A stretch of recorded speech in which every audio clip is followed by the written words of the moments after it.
ಕಡೆಯಲ್ಲಿ ಎಲ್ಲರೂ ಮನೆಗೆ ಹೋಗುವ ಅವಸರದಲ್ಲಿ ಇರ್ತಾರೆ. ಆದ್ದರಿಂದ ಈ ಕೃತಜ್ಞತೆ ಕರ್ತವ್ಯವನ್ನು ಇನ್ನೂ ಸ್ವಲ್ಪ ಫ್ರೆಶ್ ಆಗಿದ್ದಾಗಲೇ ಮಾಡೋಣ ಅನ್ನೋ ಅಭಿಪ್ರಾಯದಿಂದ ಇವಾಗ ಮಾಡ್ತಾಯಿದ್ದೀವಿ. ಕಳೆದ 5 ದಿವಸಗಳಿಂದ ಮಂಕುತಿಮ್ಮನ ಕಗ್ಗ ಕುರಿತ ಪ್ರವಚನಮಾಲೆಯನ್ನು ಡಾಕ್ಟರ್ ಗುರುರಾಜ್ ಕರ್ಜಗಿಯವರಿಂದ ನಾವು ಕೇಳಿದ್ದೇವೆ. ಈ ಪ್ರವಚನಮಾಲೆಯನ್ನು ಪ್ರಾಯೋಜನ ಮಾಡಿದವರು ಶ್ರೀ CS ಗೋವಿಂದರಾಜ್ ಮತ್ತು ಶ್ರೀ ಪ್ರಭಾ ಗೋವಿಂದರಾಜ್ ದಂಪತಿಗಳು. ಅವರಿಗೆ ಸಂಸ್ಥೆಯ ಪರವಾಗಿ ತಮ್ಮೆಲ್ಲರ ಪರವಾಗಿ ಕೃತಜ್ಞತೆಯನ್ನು ಅರ್ಪಿಸ್ತಾ ಇದ್ದೇನೆ. ಈ ಪ್ರವಚನಮಾಲೆಯನ್ನು ಕೇಳಿ ತಾವೆಲ್ಲ ಆನಂದಪಟ್ಟಿದ್ದೀರಿ, ಅದನ್ನು ಹೇಳುವ ಅವಶ್ಯಕತೆಯೇ ಇಲ್ಲ. ತುಂಬ ಹೆಚ್ಚಿನ ಸಂಖ್ಯೆಯಲ್ಲಿ ತಾವು ಬರ್ತಾ ಇರೋದೇನೆ ಡಾಕ್ಟರ್ ಗುರುರಾಜ್ ಕರ್ಜಗಿ ಅವರ ಜನಪ್ರಿಯತೆಗೆ, ಅವರ ಪ್ರತಿಪಾದನೆಯ ಸೌಷ್ಠವಕ್ಕೆ, ಆಕರ್ಷಣೆಗೆ ನಿದರ್ಶನವಾಗಿದೆ. ಒಂದು ದೃಷ್ಟಿಯಿಂದ ಮಂಕುತಿಮ್ಮನ ಕಗ್ಗ ಒಂದು ಪವಾಡ ಅಂತ ಕರಿಬಹುದು. ಯಾಕೆಂದರೆ ಮೊದಲನೇದಾಗಿ ಅದು ಪದ್ಯ ರೂಪದಲ್ಲಿದೆ. ಎರಡನೇದಾಗಿ ಸಾಕಷ್ಟು ಹಳಗನ್ನಡದ ಪ್ರಯೋಗಗಳು ಕೂಡ ಅದರಲ್ಲಿ ಸೇರಿಕೊಂಡಿವೆ.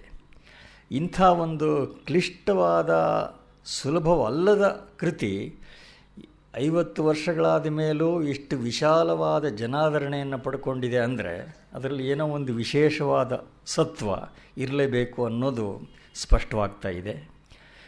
ಅಷ್ಟೇ ಅಲ್ಲ, ಇದುವರೆಗೆ ಈ ರಾಜ್ಯದ ಎಲ್ಲ ಕಡೆಗಳಲ್ಲಿ ಈ ವೇದಿಕೆಯಲ್ಲಿ ಕೂಡ ಮಂಕುತಿಮ್ಮನ ಕಗ್ಗದ ಬಗ್ಗೆ ಎಷ್ಟು ವ್ಯಾಖ್ಯಾನಗಳಾಗಿದೆಯೋ ಲೆಕ್ಕವೇ ಇಲ್ಲ. ಅದನ್ನು ವ್ಯಾಖ್ಯಾನ ಮಾಡ್ತಾ ಇದ್ದಾರೆ, ಜನ ಅನುವಾದ ಮಾಡ್ತಾ ಇದ್ದಾರೆ, ಅದರ ಮೇಲೆ ಪುಸ್ತಕಗಳು ಬರೀತಾ ಇದ್ದಾರೆ. ಅದು ಒಂದು ಇಂಡಸ್ಟ್ರಿನೇ ಆಗಿಬಿಟ್ಟಿದೆ ಅಂತ ಹೇಳ್ಬೋದು. ಈಗ ಒಂದು ಅಂಶ ಏನಂದರೆ, ಇದು ಒಂದು ಸಲ ಅಥವಾ 2 ಸಲ ಸುಮ್ಮನೆ ಓದಿ ಪಕ್ಕಕ್ಕೆ ಇಡೋಂಥ ಕೃತಿ ಅಲ್ಲ ಅನ್ನೋದು ನಿದರ್ಶನ ಪಟ್ಟಿದೆ. ಇಷ್ಟು ಜನ ವ್ಯಾಖ್ಯಾನ ಮಾಡಿದ್ರು ಇನ್ನೂ ಹೇಳಬೇಕಾದ ಸಂಗತಿಗಳು ಅದರ ಬಗ್ಗೆ ಉಳಿದಿರ್ತವೆ. ಬಹುಶಃ ಇನ್ನೊಂದು ಯಾವುದಾದ್ರು ಸಂದರ್ಭದಲ್ಲಿ ವ್ಯಾಖ್ಯಾನ ಮಾಡೋದಕ್ಕೆ ಕೇಳಿದ್ರೆ ಡಾಕ್ಟರ್ ಗುರುರಾಜ್ ಕರ್ಜಗಿಯವರು ಮಾಡೋ ಪ್ರವಚನ ಇದರಿಂದ ಬೇರೆಯಾಗೇ ಇರುತ್ತೆ. ಅದರ ಸತ್ವವಂತಿಕೆ ಆಗಿದೆ. ಹೀಗೆ ಇದು ಒಂದು ರೀತಿಯ ವಿಶಿಷ್ಟವಾದ ಮನನ ಕಾವ್ಯ. ಇದು ಮನನ ಕಾವ್ಯ ಅಂತ ಅದನ್ನು ಕರೆದಿದ್ದೇವೆ. ಅದು ಕಾವ್ಯದ ಆಕಾರದಲ್ಲಿದೆ, ಅದರಲ್ಲಿ ಕಥೆ, ವರ್ಣನೆ ಇತ್ಯಾದಿಗಳಿಲ್ಲ. ಅದರಲ್ಲಿರೋದೆಲ್ಲ ಬರೀ ಚಿಂತನೆ ಮಾತ್ರ. ಆ ದೃಷ್ಟಿಯಿಂದ ಇದನ್ನು ಮನನ ಕಾವ್ಯ ಅಂತ ಕರೆದಿದ್ದಾರೆ. ಮತ್ತು ಇದನ್ನು ಎಷ್ಟು ಇದರ ಬಗ್ಗೆ ಚಿಂತನೆ ಮಾಡಿದಷ್ಟು ಅರ್ಥವಿಸ್ತಾರ ಗೋಚರವಾಗ್ತಾ ಹೋಗುತ್ತೆ ಅನ್ನೋದನ್ನು ಡಾಕ್ಟರ್ ಗುರುರಾಜ್ ಕರ್ಜಗಿಯವರ ಮಂಡನೆಯಿಂದ ನಾವೆಲ್ಲ ಕೇಳಿದ್ದೇವೆ. ಈ 5 ದಿವಸಗಳಲ್ಲಿ ಅಷ್ಟೂ ಮಂಕುತಿಮ್ಮನ ಕಗ್ಗದ ಪದ್ಯಗಳನ್ನು ಮುಗಿಸೋದು ಸಾಧ್ಯ ಇಲ್ಲ, ಅದು ನಮಗೆ ಗೊತ್ತಿದೆ. ಬಹುಶಃ ಬೇರೆ ಸಂದರ್ಭಗಳಲ್ಲಿ ಇನ್ನು ಉಳಿದ ಪದ್ಯಗಳನ್ನು ಕುರಿತು ಕೂಡ ವ್ಯಾಖ್ಯಾನ ನಡೀಬಹುದು, ಬೇರೆಯವರಿಂದಲೂ ಪ್ರವಚನಗಳು ನಡೀಬಹುದು. ಒಟ್ಟಿನ ಮೇಲೆ ತುಂಬ ಜನಾದರಣೆ ಪಡೆದಿರುವ ಈ ಯುಗದ ಒಂದು ವಿಶಿಷ್ಟ ಕೃತಿ ಮಂಕುತಿಮ್ಮನ ಕಗ್ಗ. ಅದರ ಬಗ್ಗೆ ನಮಗೆಲ್ಲರಿಗೂ ಈ 5 ದಿವಸದ ಪ್ರವಚನಮಾಲೆಯನ್ನು ನಡೆಸಿಕೊಟ್ಟ ಡಾಕ್ಟರ್ ಗುರುರಾಜ್ ಕರ್ಜಗಿ ಅವರಿಗೆ ತಮ್ಮೆಲ್ಲರ ಪರವಾಗಿ, ಗೋಖಲೆ ಸಂಸ್ಥೆಯ ಪರವಾಗಿ ಹಾರ್ದಿಕವಾದ ಕೃತಜ್ಞತೆಯನ್ನು ಸಲ್ಲಿಸ್ತೇನೆ.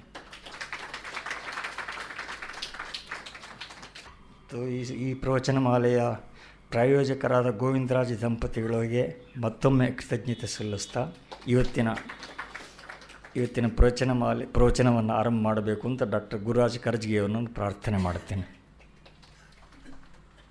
ಹೃದಯರಿಗೆ ನಮಸ್ಕಾರ. ಶ್ರೀಮನ್ ರಾಮಸ್ವಾಮಿ ಅವರು ಹೇಳಿದ ಹಾಗೆ ವಂದನಾರ್ಪಣೆ ಆಗಿದೆ. ಇನ್ನೊಂದು ಸ್ವಲ್ಪ ಚುರುಕು ಮುಡಿಸಿದ್ರು ನನಗವರು. ಚುರುಕೇನು ಅಂದರೆ, ಫ್ರೆಶ್ ಇದ್ದಾಗೆ ಮಾಡಿಬಿಡೋದು ವಾಸಿ ವಂದನಾರ್ಪಣೆ ಅಂತ. ಅಂದರೆ ಮುಗಿಯೋ ಹೊತ್ತಿಗೆ ಸುಸ್ತಾಗಿರುತ್ತೆ ನಿಮಗೆ ಅಂತ. ನಿನ್ನೆ ದಿವಸ ಈ ಜಗತ್ತಿನ ಸ್ವಾರಸ್ಯ, ಬದುಕಿನ ಸ್ವಾರಸ್ಯದ ಬಗ್ಗೆ ಮಾತಾಡ್ತಾ ಇದ್ವಿ. ಅದು 4ನೇ ಭಾಗ ನಾನು ಹಾಕ್ಕೊಂಡ ಹಾಗೆ. ಬೆಳಗ್ಗೆ ಒಂಥರ ಸಂಕಟ ಆಗ್ತಾಯಿತ್ತು. ಕೊನೆಯದು ಬದುಕಿನ ಔನ್ನತ್ಯ ಅಂತ ಹಾಕ್ಕೊಂಡಿದ್ದೀನಿ. ಟೈಮೇ ಸಾಲದೆ ಹೋಗುತ್ತೇನೋ ಅಂತ ಹೆದರಿಕೆ. ಆದಷ್ಟನ್ನು ಸೇರಿಸ್ಕೊಂಡು ಮಾಡೋದಕ್ಕೆ ಪ್ರಯತ್ನ ಮಾಡಿದ್ದೇನೆ. ನಿನ್ನೆ ನಾವು ನೋಡಿದ ಹಾಗೆ ನರನಿಗೆ 4 ಥರದ ಮೊಗಗಳು ಅಂತ ಹಾಕ್ಕೊಂಡ್ವಿ. 4 ಮೊಗಗಳು. 4 ಅಂತ ಹೇಳಿದ್ದು ಆ ಕೊನೆ ಸಾಲಲ್ಲಿ ಹೇಳ್ತಾರೆ, ಬಗೆ ಎಷ್ಟೋ ಮೊಗ ಅಷ್ಟು ಮಂಕುತಿಮ್ಮ. ಎಷ್ಟು ಬಗೆ ಇದೆಯೋ ಅಷ್ಟು ಮುಖ ಇದೆ ನಮಗೆ ಅಂತ. ಮುಂದಿನ ಪದ್ಯದಲ್ಲಿ ಬಹಳ ಸೊಗಸಾಗಿ ಹೇಳುವಂಥ ಮಾತಂದರೆ, ಮನುಷ್ಯನಲ್ಲಿ 2 ಅಂಶಗಳು ಸೇರಿಕೊಂಡಿದೆ ಅಂತ. ಒಂದು ದೇವಾಂಶ, ಇನ್ನೊಂದು ಪಶುವಂಶ ಅಂತ. ಅಂದರೆ ಪಶುವಿನ ಅಂಶ ಒಂದು ಸೇರಿಕೊಂಡಿದೆ. ಪಶು ಸ್ವಭಾವವು ನಮ್ಮಲ್ಲಿದೆ, ದೇವ ಸ್ವಭಾವವು ನಮ್ಮಲ್ಲಿದೆ. ಅವೆರಡೂ ಸೇರಿಕೊಂಡಿದೆ ಅಂತ. ಪದ್ಯ 204, 204. ದೇವಾಂಶ ಪಶ್ವಂಶಗಳ ಗಂಟು ಮಾನುಷತೆ, ಧೀ ವಿಮರ್ಶೆಯನ್ ಒಂದ ಸತ್ಕರಿಸಿ ಒಲಿಸಿ, ಭಾವ ಪರಿಶೋಧನೆಯನ್ ಇನ್ನೊಂದ ದಂಡಿಪುದೆ, ಜೀವ ಪ್ರಕರ್ಷಗತಿ ಮಂಕುತಿಮ್ಮ. 2 ಗುಣ ಇದೆ ಅಂತ ಹೇಳ್ತಾರೆ. ದೇವಾಂಶ, ಪಶ್ವಂಶ. ದೇವತೆಗಳ ಅಂಶ ನಮ್ಮಲ್ಲಿದೆ, ದೇವಾಂಶ ನಮ್ಮಲ್ಲಿದೆ, ಪಶುಗಳ ಅಂಶ ಕೂಡ ನಮ್ಮಲ್ಲಿದೆ. ಇದು ಒಂದು ಗಂಟಾಗಿ ಮನುಷ್ಯನಲ್ಲಿ ಸೇರಿಕೊಂಡಿದೆ, ಗಂಟು ಮಾನುಷತೆ. ಏನು ಮಾಡಬೇಕು ಅಂದರೆ, ಧೀ ವಿಮರ್ಶೆಯನ್ ಒಂದ ಸತ್ಕರಿಸಿ ಒಲಿಸಿ. ಬಲಿಸಿ ಅಂತೂ ಅದೇ ಒಂದನ್ನು ಬೆಳೆಸಬೇಕು. ಯಾವುದನ್ನು ಬೆಳೆಸಬೇಕು? ಧೀ ವಿಮರ್ಶೆಯಿಂದ ಒಂದನ್ನು ಬೆಳೆಸಬೇಕು, ದೇವಾಂಶವನ್ನು ಬೆಳೆಸಬೇಕು. ಧೀ ವಿಮರ್ಶೆ ಅಂದರೆ ಬುದ್ಧಿಯ ವಿಮರ್ಶೆಯಿಂದ ಗಮನ ಇಟ್ಕೊಂಡು ನಮ್ಮಲ್ಲಿ ದೇವಾಂಶ ಹೆಚ್ಚಾಗ್ತಾ ಹೋಗಲಿ ಅಂತ ಬಲಿಸಬೇಕು. ಭಾವ ಪರಿಶೋಧನೆಯನ್ನು ಇನ್ನೊಂದು ದಂಡಿಪುದು. ಮನಸ್ಸಿನಿಂದ ಚಿಂತನೆ ಮಾಡ್ತಾ ಮಾಡ್ತಾ ಒಂದೊಂದು ದಂಡನೆ ಮಾಡಬೇಕು. ನೋಡಿ, ಒಂದೊಂದು ದಂಡನೆ ಮಾಡಬೇಕು, ಒಂದು ಪುರಸ್ಕಾರ ಮಾಡಬೇಕು. ದೇವಾಂಶ ನಮ್ಮಲ್ಲಿ ಎಷ್ಟಿದೆಯೋ ಅದನ್ನು ಪುರಸ್ಕಾರ ಮಾಡಿ ಬೆಳೆಸಬೇಕು. ಪಶುವಿನ ಅಂಶ ನಮ್ಮಲ್ಲಿ ಎಷ್ಟಿದೆಯೋ ಅದನ್ನು ನಿಧಾನಕ್ಕಾಗಿ ದಂಡಿಸ್ತಾ ಹೋಗಬೇಕು, ಕಮ್ಮಿ ಮಾಡ್ತಾ ಹೋಗಬೇಕು. ಹೀಗೆ ಮಾಡಿದರೆ ಏನಾಗ್ತದೆ ಅಂತಂದರೆ, ನಮ್ಮಲ್ಲಿರುವಂಥ ದೈವಾಂಶ ಹೆಚ್ಚಾಗ್ತಾ ಹೋಗ್ತದೆ. ಅದಕ್ಕೆ ಬರ್ತದೆ ಒಂದು ಮಾತು, ಬೇಡ ಆಗಿದ್ದವರು ವಾಲ್ಮೀಕಿ ಆಗಬೇಕಾದ್ರೆ, ನಾನು ಬರೀ ಬೇಡ ಅಂತಾಗಿದ್ದಾಗ ನಲ್ಲಿ ಪಶುವಿನ ಅಂಶ ಜಾಸ್ತಿ ಇರ್ತದೆ, ಬೇಟೆಯಾಡುವಂಥ ಕೆಲಸ. ಆದರೆ ಅದನ್ನು ಸ್ಥಿಮಿತಕ್ಕೆ ತಂದುಕೊಂಡು ಅದನ್ನು ಕಮ್ಮಿ ಮಾಡ್ತಾ ಹೇಳ್ತಾರೆ ನೋಡಿ, ಭಾವ ಪರಿಶೋಧನೆಯಿಂದ ಒಂದು ದಂಡಿಪುದು. ಅದನ್ನು ಆದಷ್ಟು ನಿಗ್ರಹ ಮಾಡ್ತಾ ಮಾಡ್ತಾ ಮಾಡ್ತಾ ಹೋದಾಗ ಪಶುವಿನ ಅಂಶವನ್ನು ದೇವಾಂಶ ಹೆಚ್ಚಿಗೆ ಹಾಕ್ಕೊಂಡು ಹೋಗ್ತದೆ ಅಂತ. ಇನ್ನೊಂದು ಗಮನಿಸಬೇಕಾದಂಥ ಮುಖ್ಯ ಮಾತು, ಒಂದು ಧೀ ವಿಮರ್ಶೆಯಿಂದ ಇನ್ನೊಂದು ಭಾವ ಪರಿಶೋಧನೆಯಿಂದ ಅಂತ. ಅಂದರೆ ಒಂದು ಬುದ್ಧಿಯ ಕೆಲಸ, ಇನ್ನೊಂದು ಹೃದಯದ ಕೆಲಸ. ಬುದ್ಧಿಯಿಂದ ಒಂದನ್ನು ಬೆಳೆಸಬೇಕು, ದೇವಾಂಶವನ್ನು ಬೆಳೆಸಬೇಕು. ಹೃದಯದಿಂದ ಭಾವವನ್ನು ಗಮನಿಸ್ತಾ ನಮ್ಮ ಪಶುಗಳ ಅಂಶವನ್ನು ಕಮ್ಮಿ ಮಾಡಬೇಕು ಅಂತ. ಹೀಗೆ ಮಾಡಿದಾಗ ಏನಾಗುತ್ತೆ? ಜೀವ ಪ್ರಕರ್ಷಗತಿ ಮಂಕುತಿಮ್ಮ. ಪ್ರಕರ್ಷ ಅಂದರೆ ಬೆಳೆಯುವಂಥದ್ದು. ಜೀವ ಬೆಳೆಯುವಂಥ ಗತಿ ಇದೆ, ಬೆಳ್ಕೊಂಡು ಹೋಗ್ತದೆ ಜೀವ ಅಂತ. ಎರಡೂ ಆಗಬೇಕು ಅಂತ ಹೇಳ್ತಾರೆ. ಬುದ್ಧಿ ಇದೆಯಲ್ಲ, ಇದು ಬಹಳ ತಮಾಷೆ ಆದಂಥ ವಸ್ತು. ಕೆಲವೊಂದು ಸಲ ನಾವು ಬುದ್ಧಿ ಇದೆ ಅಂತ ಭಾವಿಸ್ಕೊಂಡ್ಬಿಡ್ತೇವೆ. ಇಲ್ಲಿ ಒಂದು ತಮಾಷೆ ಘಟನೆ ನನ್ನ ನೆನಪಾದದ್ದು ಈ ಹೊತ್ತಿಗೆ ಅಂದರೆ, ಒಬ್ಬನು ಅಂದ್ಕೊಂಡಂತೆ, ಈ ಥರದ ಚರ್ಚೆ ನಮ್ಮ ಪಾಶ್ಚಿಮಾತ್ಯ ಸಾಹಿತ್ಯದಲ್ಲಿ ತುಂಬ ಬರ್ತದೆ. ಅವನಿಗೆ ಅನ್ಸ್ಕೊಂಡಂತೆ, ನಾನು ಜ್ಞಾನೋದಯ ಮಾಡ್ಕೋಬೇಕು. ಜ್ಞಾನೋದಯ ಆಗಿಬಿಟ್ರೆ ನನ್ನ ಮನಸ್ಸಿನ ಕ್ಷುಲ್ಲ ಭಾವನೆಗಳೆಲ್ಲ ಹೋಗ್ಬಿಡ್ತಾವಲ್ಲ, ಒಳ್ಳೆಯ ಭಾವನೆ ಬಂದುಬಿಡ್ತದೆ. ಈ ಕೆಟ್ಟ ಭಾವನೆಗಳು ಕ್ಷುಲ್ಲ ಭಾವನೆ ಹೋಗ್ಬೇಕಾದ್ರೆ ಜ್ಞಾನೋದಯ ಆಗಬೇಕು. ಅದಕ್ಕೆ ಗುರುಗಳಿಗೆ ಹೋಗಿ ಕೇಳಿದ್ನಂತೆ, ನನಗಿದು ಸಣ್ಣ ಪುಟ್ಟ ಪ್ರಯೋಗ ಮಾಡಿ 10-20 ವರ್ಷ ಕಷ್ಟಪಟ್ಟು ಆಮೇಲೆ ಮಾಡ್ಕೊಳ್ಳೋದು ಬೇಕಾಗಿಲ್ಲ. ಈಗೆಲ್ಲ days of fast track programs ಅಂತ, ಬೇಗ ಮಾಡಿಬಿಡ್ಬೇಕು ಅಂತ. ಅದು ಹಾಗೇನಾದರೂ ಪ್ರೋಗ್ರಾಮ್ ಇದೆಯಾ ಜ್ಞಾನೋದಯಕ್ಕೆ ಏನಾದರೂ ಅಂತ. ಗುರುಗಳು ನಕ್ರಂತೆ, ಅವನು ಬುದ್ಧಿ ನೋಡಿ ನಕ್ರು. ಹೇಳಿದ್ರಂತೆ, ಒಂದು ಕೆಲಸ ಮಾಡು, ಹೊರಗಡೆ ಮಳೆ ಬರ್ತಾ ಇದೆ ಜೋರಾಗಿ, ಅಲ್ಲಿ ಹೋಗು, ಕೈ ಮೇಲ್ ಮಾಡಿ ಮಳೆಯಲ್ಲಿ ನಿಂತ್ಕೋ. ಆ ಮಧ್ಯವಯಸ್ಕ ಮನುಷ್ಯ ಅವನು. ಮಳೆ ಜೋರಾಗಿ ಬರ್ತಾ ಇದೆಯಲ್ಲ, ಕೈ ಮೇಲ್ ಮಾಡಿ ಮಳೆಯಲ್ಲಿ ನೆನ್ಕೊಂಡು ಕುಣಿತಾ ಇರೋ ಒಂದು 5 ನಿಮಿಷ. ಮನೆ ಒಳಗೆ ಬಾ, ಮತ್ತೆ ಹೊರಗೆ ಹೋಗು, ಮತ್ತೆ ಕುಣಿ, ಮತ್ತೆ ಒಳಗೆ ಬಾ. ಹಿಂಗೆ 5 ಸಲ ಮಾಡು ಅಂತ ಹೇಳಿದ್ರಂತೆ. ಇದು ಮಾಡಿದರೆ ಜ್ಞಾನೋದಯ ಆಗತ್ತಾ ಅಂತ ಹೇಳಿದ್ರಂತೆ. ಪ್ರಯತ್ನ ಮಾಡು, ಆ ರೆವಲ್ಯೂಷನ್ ತಾನೇ ಬೇಕಾಗಿರೋದು ನಿನಗೆ, ಹೋಗಿ ಮಾಡು, ಪ್ರಯತ್ನ ಮಾಡು ಅಂತಂದು. ಮೊದಲೇ ದಿವಸ ಅವನು ಹೋದ, ಕೈ ಮೇಲೆ ಮಾಡಿದ, ಮಳೇಲಿ ನೆನ್ಕೊಂಡ, ಕುಣಿದ, 5 ನಿಮಿಷ ಬಂದ, ಮತ್ತೆ ಹೋದ, 5 ಸಲ ಮಾಡಿದ. ಗುರುಗಳು ಕೇಳಿದ್ರಂತೆ, ಹೇಗೆ ಅನ್ನಿಸ್ತು ಅಂತ ಕೇಳಿದ್ರಂತೆ. ಅದು ಇಂಗ್ಲೀಷಲ್ಲಿ ಭಾಳ ಚೆನ್ನಾಗಿದೆ. ಹೌ ಡಿಡ್ ಯು ಫೀಲ್ ಅಂತ ಕೇಳಿದ್ರಂತೆ. ಅವನು ಹೇಳಿದಂತೆ, I felt like a perfect fool ಅಂದಂತೆ. ಅದಕ್ಕೆ ಅವ್ರು ಹೇಳಿದಂತೆ, that is good enough revelation for the first day ಅಂದ್ರಂತೆ. ಹೆಂಗೆ ಅನ್ನಿಸ್ತು ಅಂತ ಕೇಳಿದಾಗ ನಾನು ಮಹಾ ಮೂರ್ಖ ಅನ್ನಿಸ್ಬಿಡ್ತು ನನಗೆ ಎಂದಂತೆ. ಅಷ್ಟು ಜ್ಞಾನೋದಯ ಮೊದಲೇ ದಿವಸಕ್ಕಾದ್ರೆ ಒಳ್ಳೆಯದೇ ಅಂದ್ರಂತೆ ಅವರು.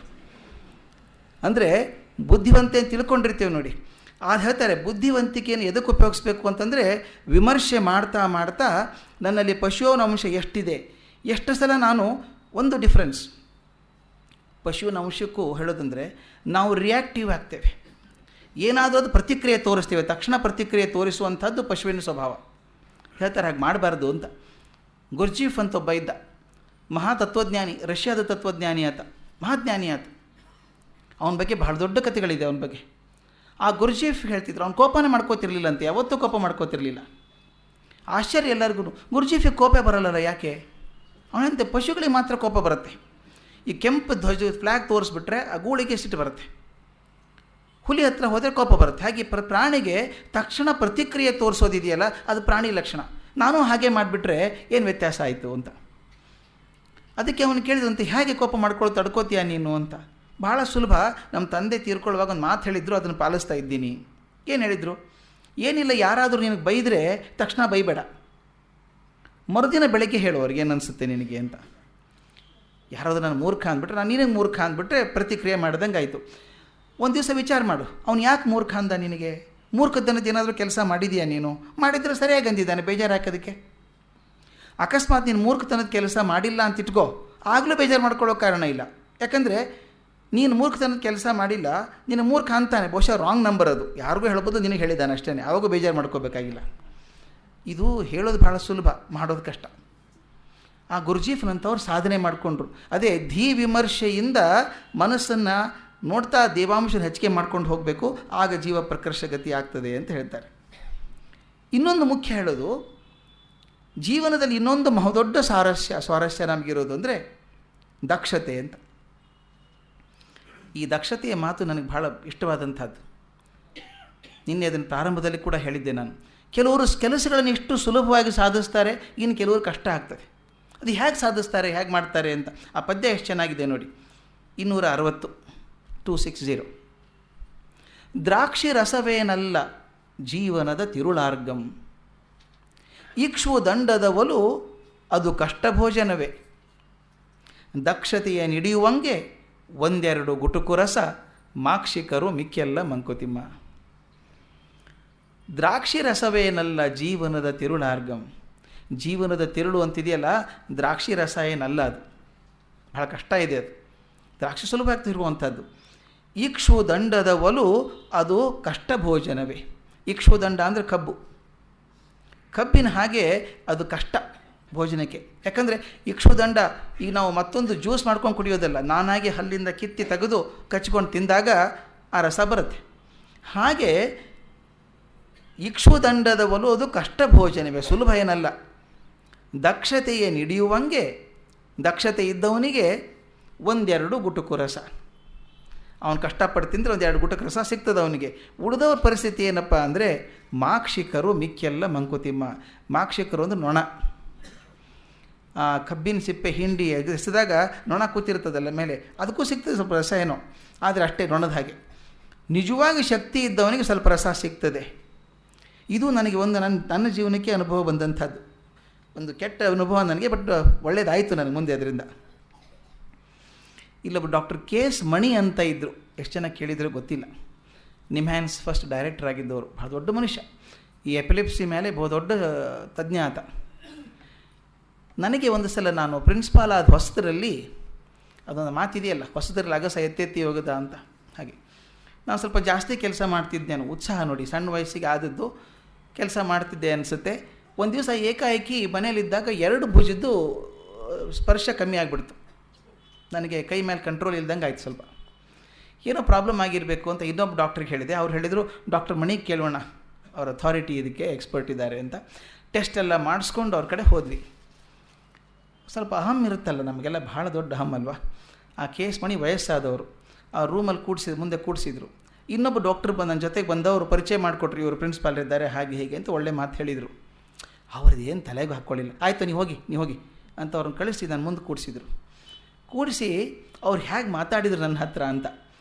ಇದು ದಕ್ಷತೆ ಬೆಳೆಸಬೇಕಾದ್ರೆ ಹೇಗೆ ಮಾಡಬೇಕು ಅಂತ ಅಷ್ಟು ಈಸಿ ಅಲ್ಲ, ಅದು ಚೆನ್ನಾಗಿ ಮಾಡಿದರು ಅವರು. ನಾನು ನೋಡಿಬಿಟ್ಟು, ಏನು ನಿನ್ನ ಹೆಸರು ಅಂದರು. ಈ ನಾವು ಯಾರೋ ದಸ್ತೆ ಹೋಗೋರು ಕೇಳ್ತೀವಲ್ಲ, ಒಂಥರ ಶಾಕ್ ಆದಂಗೆ ಆಯಿತು. ಅವರೆಲ್ಲ ಹೇಳಿದ್ದಾರೆ, ಫೈಲ್ ಕೊಟ್ಟಿದ್ದೀವಿ, ಮೇಲೆ ದೊಡ್ಡ ಅಕ್ಷರಲ್ಲಿ ಬರೆದಿದ್ದಾರೆ. ನೋಡ್ಬಿಟ್ಟು ಏನು ಹೆಸರು ಅಂತ ಕೇಳಿದರು. ನಾನು ಹೇಳಿದೆ, ಈ ಪ್ರೈಮರಿ ಸ್ಕೂಲ್ ಮಕ್ಕಳು ಮಾತಾಡ್ಸ್ತಾರಲ್ಲ ಆ ಥರ ಕೇಳಿದರು. ಕೇಳಿದ್ಮೇಲೆ ಅಲ್ಲೊಂದು ಟೇಬಲ್ ಗೋಡೆ ಮೇಲೆ ಒಂದು ಚಿತ್ರ ಹಾಕಿದರು, ಜವಾಹರ್ಲಾಲ್ ನೆಹರು ಒಂದು ಚಿತ್ರ. ಬಹುಶಃ ಇದು ಕಾರಣಕ್ಕೆ ಹಾಕಿರ್ಬೇಕು ಅವರು ಅದನ್ನು. ಆ ಚಿತ್ರ ತೋರಿಸ್ಬಿಟ್ಟು ಹೂ ಈಸ್ ಈ ಅಂತ ಕೇಳಿದರು. ಅದು ಯಾರು ಅಂತ ಕೇಳಿದರು. ಇನ್ಸಲ್ಟ್ ಆಗಲ್ವಾ? ನಾನೊಂದು ಕಾಲೇಜಿನ ಪ್ರಿನ್ಸಿಪಾಲ್ರು ಅಂದ್ಕೊಂಡು ಹೋಗಿದ್ದೀನಿ, ನೆಹರು ಚಿತ್ರ ತೋರಿಸೋದು ಯಾರು ಅಂತ ಕೇಳಿದರೆ ಸಣ್ಣ ಮಕ್ಕಳಿಗೆ ಗೊತ್ತು ಚಾಚಾ ನೆಹರು ಅಂತ ಹೇಳಿಬಿಡ್ತಾರೆ. ನಾನು ಒಂಥರ ಕಿರಿಕಿರಿ ಆದರೂ ಕೂಡ ಪಾಪ ದೊಡ್ಡವ್ರು ಕೇಳ್ತಾರೆ, ಜವಾಹರ್ಲಾಲ್ ನೆಹರು ಅಂದೆ. Oh very good, you got good general knowledge ಅಂದರು. ಆ ನಂತರ ವಾಟ್ ವಾಸ್ ಈ, ಅವ್ರೇನು ಮಾಡ್ತಾಯಿದ್ರು ಅಂತ ಕೇಳಿದರು. ನಾನು ಇದು ಯಾಕೋ ಸ್ವಲ್ಪ ತೀರ ಆಯಿತು ಅಂಥೇಳಿ ನಾನು ಸ್ವಲ್ಪ ಪೇಷನ್ಸ್ ಇಟ್ಕೊಂಡು ಅವ್ರ ಕಡೆ ಹೋಗಿದ್ದೇನಲ್ಲ, ವೈದ್ಯರ ಕಡೆ ಹೋದಾಗ ಸ್ವಲ್ಪ ಹುಷಾರಾಗೇ ಇರಬೇಕು ನಾವು. ಬಟ್ ಅವರು ಮೊದಲನೇ ಭಾರತದ ಪ್ರಧಾನಮಂತ್ರಿ ಆಗಿದ್ದರು, ಮೊದಲನೇ ಪ್ರಧಾನಿ, 18 ವರ್ಷ ಪ್ರಧಾನಮಂತ್ರಿ ಆಗಿದ್ದರು ಅಂತ ಹೇಳಿದೆ. ಓಹೋ ತುಂಬ ಓದ್ಕೊಂಡಿದ್ದೀರಿ ನೀವು ಅವ್ರ ಬಗ್ಗೆ ಅಂದರು. ಅಂದರೆ ಕೊಂಕ ಮಾತು ಒಂದು ಗೊತ್ತಾಗ್ತಾಯಿತ್ತು. ಅನಂತರ ಅವರಿಗೆ ಮಕ್ಕಳೆಷ್ಟು ಅಂತ ಕೇಳಿದರು. ಅವರಿಗೆ ಒಬ್ಬಳೇ ಮಗಳಲ್ವಾ, ಇಂದಿರಾ ಗಾಂಧಿ ಅಂದು. ಓಹೋ ಯಾವ ರೆಡ್ ಲಾಟ್ ಐಸೆ, ತುಂಬ ಓದ್ಕೊಂಡ್ಬಿಟ್ಟಿದ್ಯಪ್ಪ ಅಂದರು. ನನಗೆ ಗೊತ್ತಾಯಿತು ನನ್ನ ಬಹುಶಃ ಮುಖಭಂಗ ಮಾಡಬೇಕು ಅಂತ ಕೂತಿದ್ದಾರೆ ಅವರು ಅಂತ ಅಂದ್ಕೊಂಡೆ, ಇದು ಆ ಥರ ಬರ್ತದೆ ಅಂತ. ಏನಾಕೆ ಹೆಸರು ಅಂತ ಕೇಳಿದರು. ನನಗೆ ಸ್ವಲ್ಪ ಕೋಪ ಬಂತು. ನಾನು ಹೇಳಿದೆ, ನೋಡಿ ಆ ನೆಹರು ಅವರ ಮಗಳ ಹೆಸರು ಇಂದಿರಾ ಪ್ರಿಯದರ್ಶಿನಿ ಅಂತ. ಇಂದಿರಾ ಆಕೆ ಫಿರೋಜ್ ಗಾಂಧಿ ಮದುವೆ ಆದ್ದರಿಂದ ಫಿರೋಜ್ ಗಾಂಧಿ ಆದ್ದರಿಂದ ಆಕೆ ಇಂದಿರಾ ಗಾಂಧಿ ಆದರು. ಆಕೆ ಪ್ರಧಾನಮಂತ್ರಿ ಆಗಿದ್ದರು. ಆನಂತರ ಅವರಿಗೆ 2 ಗಂಡು ಮಕ್ಕಳು, ಒಬ್ಬ ಮಗ ರಾಜೀವ, ಇನ್ನೊಬ್ಬ ಸಂಜಯ ಅಂಥೇಳಿ. ಆ ಸಂಜಯ್ ಗಾಂಧಿ ವಿಮಾನ ಆ್ಯಕ್ಸಿಡೆಂಟ್ ತೀರ್ಕೊಂಡ್ರು. ಈಗ ರಾಜೀವ್ ಗಾಂಧಿ ಪ್ರೈಮ್ ಮಿನಿಸ್ಟರ್ ಆಗಿದ್ದಾರೆ. ಇನ್ನೂ ಏನು ಬೇಕಾ ಅಂತ ಕೇಳಿದೆ. ಅವ್ರು ನಾನು ಇನ್ಸಲ್ಟ್ ಮಾಡ್ತಾರೆ ಅಂತ ಗೊತ್ತಾಯ್ತಲ್ಲ, ಅದು ನನಗೂ ಸ್ವಲ್ಪ ಕೋಪ ಬಂದು ಇನ್ನೂ ಏನಾರು ಬೇಕಾ ಅಂತ ಕೇಳಿದೆ. ಕೇಳಿದ ತಕ್ಷಣ ಏನು ಸಣ್ಣ ಮಕ್ಕಳನ್ನ ಚಪ್ಪಾಳೆ ತಟ್ಬಿಟ್ಟು, ಅಯ್ಯೋ ತುಂಬ ಓದ್ಕೊಂಡಿದ್ಯಪ್ಪ ನೀನು ಅಂದರು. ಅಂದ್ಬಿಟ್ಟು ರಾಜೀವ್ ಗಾಂಧಿ ಪ್ರೈಮ್ ಮಿನಿಸ್ಟರ್ ಅಲ್ವಾ? ಹೌದು, ಪ್ರೈಮ್ ಮಿನಿಸ್ಟರ್ ಆಗಿದ್ರು ಅವಾಗ. ಹೌದು ಅಂತ ಹೇಳಿದೆ. ಹೇಳಿದ ತಕ್ಷಣ do you know Rajiv Gandhi takes breakfast in the morning ಅಂದರು. ರಾಜೀವ್ ಗಾಂಧಿ ಬೆಳಗ್ಗೆ ತಿಂಡಿ ತಿಂತಾನೆ ಗೊತ್ತಾ ಅಂದರು. ನನಗೆ ಇದು ಎಲ್ಲಿ ಹೋಗ್ತಾ ಇದೆ ದಾಟಿ, ಇದು ನನ್ನ ಕೈ ನೋಡ್ತಾ ಇಲ್ಲ, ಮುಖ ನೋಡ್ತಾ ಇಲ್ಲ, ಬರೀ ರಾಜೀವ್ ಗಾಂಧಿ ಇದೆ ಹಿಸ್ಟ್ರಿ ಪರೀಕ್ಷೆ ನಡೀತಾ ಇದೆ ನನಗೆ. ನಾನು ಹೇಳಿದೆ, ತಗೋತಿರ್ಬೇಕು, ಮನುಷ್ಯ ಅಲ್ವೇ, ಬ್ರೇಕ್ಫಾಸ್ಟ್ ಮಾಡ್ತಿರ್ಬೇಕು ಅವನು ಅಂದೆ. Do you know he takes lunch also and takes dinner also ಅಂದರು. ನಾನೇನೋ ಹೊಸ ವಿಶೇಷ ಹೇಳ್ತೀರಿ ನೀವು, ಅವ್ನು ಊಟ ಮಾಡ್ತೀರಿ, ಮನುಷ್ಯ ಅಲ್ವೇ ಅಂತಂದೆ. ಅಂದ ತಕ್ಷಣ ಆ ಮುದುಕರು ನಿಂತ್ಕೊಂಡ್ಬಿಟ್ಟು ನನ್ನ ಕಡೆ ನೋಡಿ, then what is your problem man ಅಂದರು. ನನಗೆ ಅಲ್ಲಿವರೆಗೂ ತಿಳಿಲಿಲ್ಲ ಯಾಕೆ ಮಾಡ್ತಾರೆ ಇಷ್ಟೆಲ್ಲ ಕತೆ ಅಂತ. ನಿಂದೇನು ಪ್ರಾಬ್ಲಮ್ ಹಾಗಾದರೆ ಅಂದರು. ಯಾಕೆ ಅಂತ ಕೇಳಿದೆ. ಒಂದು ದೇಶದ ಪ್ರಧಾನಮಂತ್ರಿ ಆದವನಿಗೆ ಬ್ರೇಕ್ಫಾಸ್ಟು ಲಂಚು ಡಿನ್ನರ್ ಮಾಡೋ ಟೈಮ್ ಇದೆ, ನಿನಗಿಲ್ವಾ ಟೈಮು? ನಿನ್ನ ಕೇಸ್ ಎಷ್ಟು ಹೇಳುತ್ತೆ, ಅನಿಮಿಕ್ ಆಗಿದೆಯಾ ಅಂತ ನೋಡಿ. ಅವ್ರು ಹೇಳೋದು ಹೇಗೆ ಅಂದರೆ, ಅವನು ಹೇಳಿದರು, ರಾಜೀವ್ ಗಾಂಧಿಗೆ ದಿನಕ್ಕೆ ಎಷ್ಟು ತಾಸು ಅಂತ ಕೇಳಿದರು. 24 ತಾಸು. ನಿನಗೆ 24 ತಾಸೇ ಅಲ್ವಾ? ಅವನು 24 ತಾಸದಲ್ಲಿ 100 ಕೋಟಿ ಜನ ಇರುವಂಥ ದೇಶ ನಡೆಸೋಕ್ಕಾಗತ್ತೆ, ಕಾಲೇಜ್ ನಡೆಸೋಕ್ಕಾಗಲ್ಲ ನಿನಗೆ? ನೋಡಿ ಎಷ್ಟು ಚೆನ್ನಾಗಿದೆ ಮಾತು ಹೇಳೋದು. He was a neurologist but he worked more than a psychologist. ಅವ್ರು ಹೇಳಿದರು, he destroyed my ego and said, ನೀನು ಭಾಳ ಕೆಲಸ ಮಾಡಬೇಕು, ದೇಹ ನೋಡ್ಕೊಂಡು ಕೆಲಸ ಮಾಡ್ಕೋ, ಬರೀ ಕೆಲಸ ಮಾಡಿದ್ರೆ ದೇಹ ಬಿದ್ದು ಹೋಗುತ್ತೆ, ಇದು ಅದಕ್ಕೆ ನಿನಗೇನೂ ತೊಂದರೆ ಇಲ್ಲ, ಇದು ಮಾಡು ಅಂತ ಹೇಳಿ ಅವ್ರು ಹೇಳ್ತಿದ್ರು. ನಿನಗೆ ಕೆಲಸ ಹೇಗೆ ಮಾಡಬೇಕು ಅಂತ ಹೇಳಿ ಅದು ಕಲ್ಕೊ. ನೀ ಮೊದಲು ತುಂಬ ಕೆಲಸ ಒಂದು ಸಲ ಹಾಕ್ಕೋತೀಯಲ್ಲ ಮೈ ಮೇಲೆ, ಯಾವುದೂ ಕೆಲಸ ಸರಿಯಾಗಲ್ಲ. You have a time schedule. ನನಗೆ ಟೈಮ್ ಮ್ಯಾನೇಜ್ಮೆಂಟ್ ಕಲಿಸ್ಕೊಟ್ಟವ್ರು ಗುರುಗಳವರು, ಹೇಗೆ ಮಾಡಬೇಕು ಅಂತ. ಇವತ್ತಿಗೆ ನಾನು ಏನಾದರೂ ಕೆಲಸ ಮಾಡ್ತಿದ್ರೆ ಅವ್ರು ನೆನೆಸ್ಕೊಂಡೇ ಮಾಡೋದು ಇವತ್ತಿಗಾದರೂ. ಅದು ಹೇಳ್ತಾರೆ ಅವ್ರಿಗೂ, ಎಲ್ಲಿವರೆಗೂ ನೀ ಬುದ್ಧಿಶಕ್ತಿಯನ್ನು ವಿಮರ್ಶೆ ಮಾಡ್ಕೊಳ್ಳೋದು ಹೊರತು ಏನಾಗುತ್ತೆ ಗೊತ್ತಾ, ಎಲ್ಲವನ್ನೂ ಅರ್ಧ ಮಾಡಿಡ್ತೇವೆ.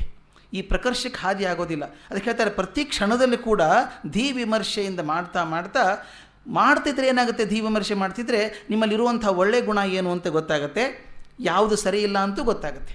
ಪ್ರತಿಯೊಂದನ್ನು ಪರೀಕ್ಷೆ ಮಾಡಿ ಯಾವುದು ಸರಿ ಇದೆ ಅನಿಸುತ್ತೋ ಅದನ್ನು ವೃದ್ಧಿ ಮಾಡಿಸೋಣ, ಯಾವುದು ಚೆನ್ನಾಗಿಲ್ಲ ಅನಿಸುತ್ತೋ ಅದನ್ನು ಬಿಡ್ತಾ ಹೋಗೋಣ. ಆಗ ಜೀವ ಪ್ರಕರ್ಷ ಗತಿ ಆಗ್ತದೆ ಅಂತ. ಅದು ಹೇಳಿದಾಗ ಮುಂದೆ ಈ ದ್ರಾಕ್ಷಿ ರಸವೇನಲ್ಲ ಅಂತ ಹೇಳಿದ್ನಲ್ಲ, ಅವ್ರು ಹೇಳ್ತಿದ್ರು, ಪ್ರಧಾನಮಂತ್ರಿಗೆ ದೇಶ ಮಾಡೋಕೆ ಆಗ್ತಿರ್ಬೇಕು, ನಿನಗೆ ಯಾಕಾಗೋಲ್ಲ? ದಕ್ಷತೆ ಹಾಗಿರಬೇಕು. ಕೆಲವರು ಕೆಲಸ ಮಾಡ್ತಾರೆ, ತಾವು ನೋಡಿರಬೇಕು, ಎಷ್ಟು ಚುರುಕಾಗಿರ್ತಾರೆ, 24 ತಾಸು ದುಡಿತಾರೆ, ಸಾಯಂಕಾಲ ಹೋದ್ರೆ ನಗನಗ್ತಾನೆ ಇರ್ತಾರೆ. ಇನ್ನಿಗೆ ಅರ್ಧ ತಾಸು ಕೆಲಸ ಮಾಡಿದರೆ 3 ತಾಸು ಮೈ ಮುರಿತಿರ್ತಾರೆ, ಶ್ರಮ ಆಯಿತು ಅಂತ ಹೇಳಿ. ಇದು ಹೇಳ್ತಾರೆ, ದ್ರಾಕ್ಷಿ ರಸವೇನಲ್ಲ ಜೀವನದ ತಿರುಳಾರ್ಗಂ. ಕಬ್ಬು ತಿಂದ ಹಾಗೆ ಕಷ್ಟ ಇದೆ, ಆದರೆ ಕೆಲವರಿಗೆ ಮಾತ್ರ ಆ ಕಬ್ಬು ತಿನ್ನೋದು ಕೂಡ ಸುಲಭ ಮಾಡ್ಕೊಂಡಿದ್ದಾರೆ. ದಕ್ಷತೆ ಇದೆ ಅವರಿಗೆ.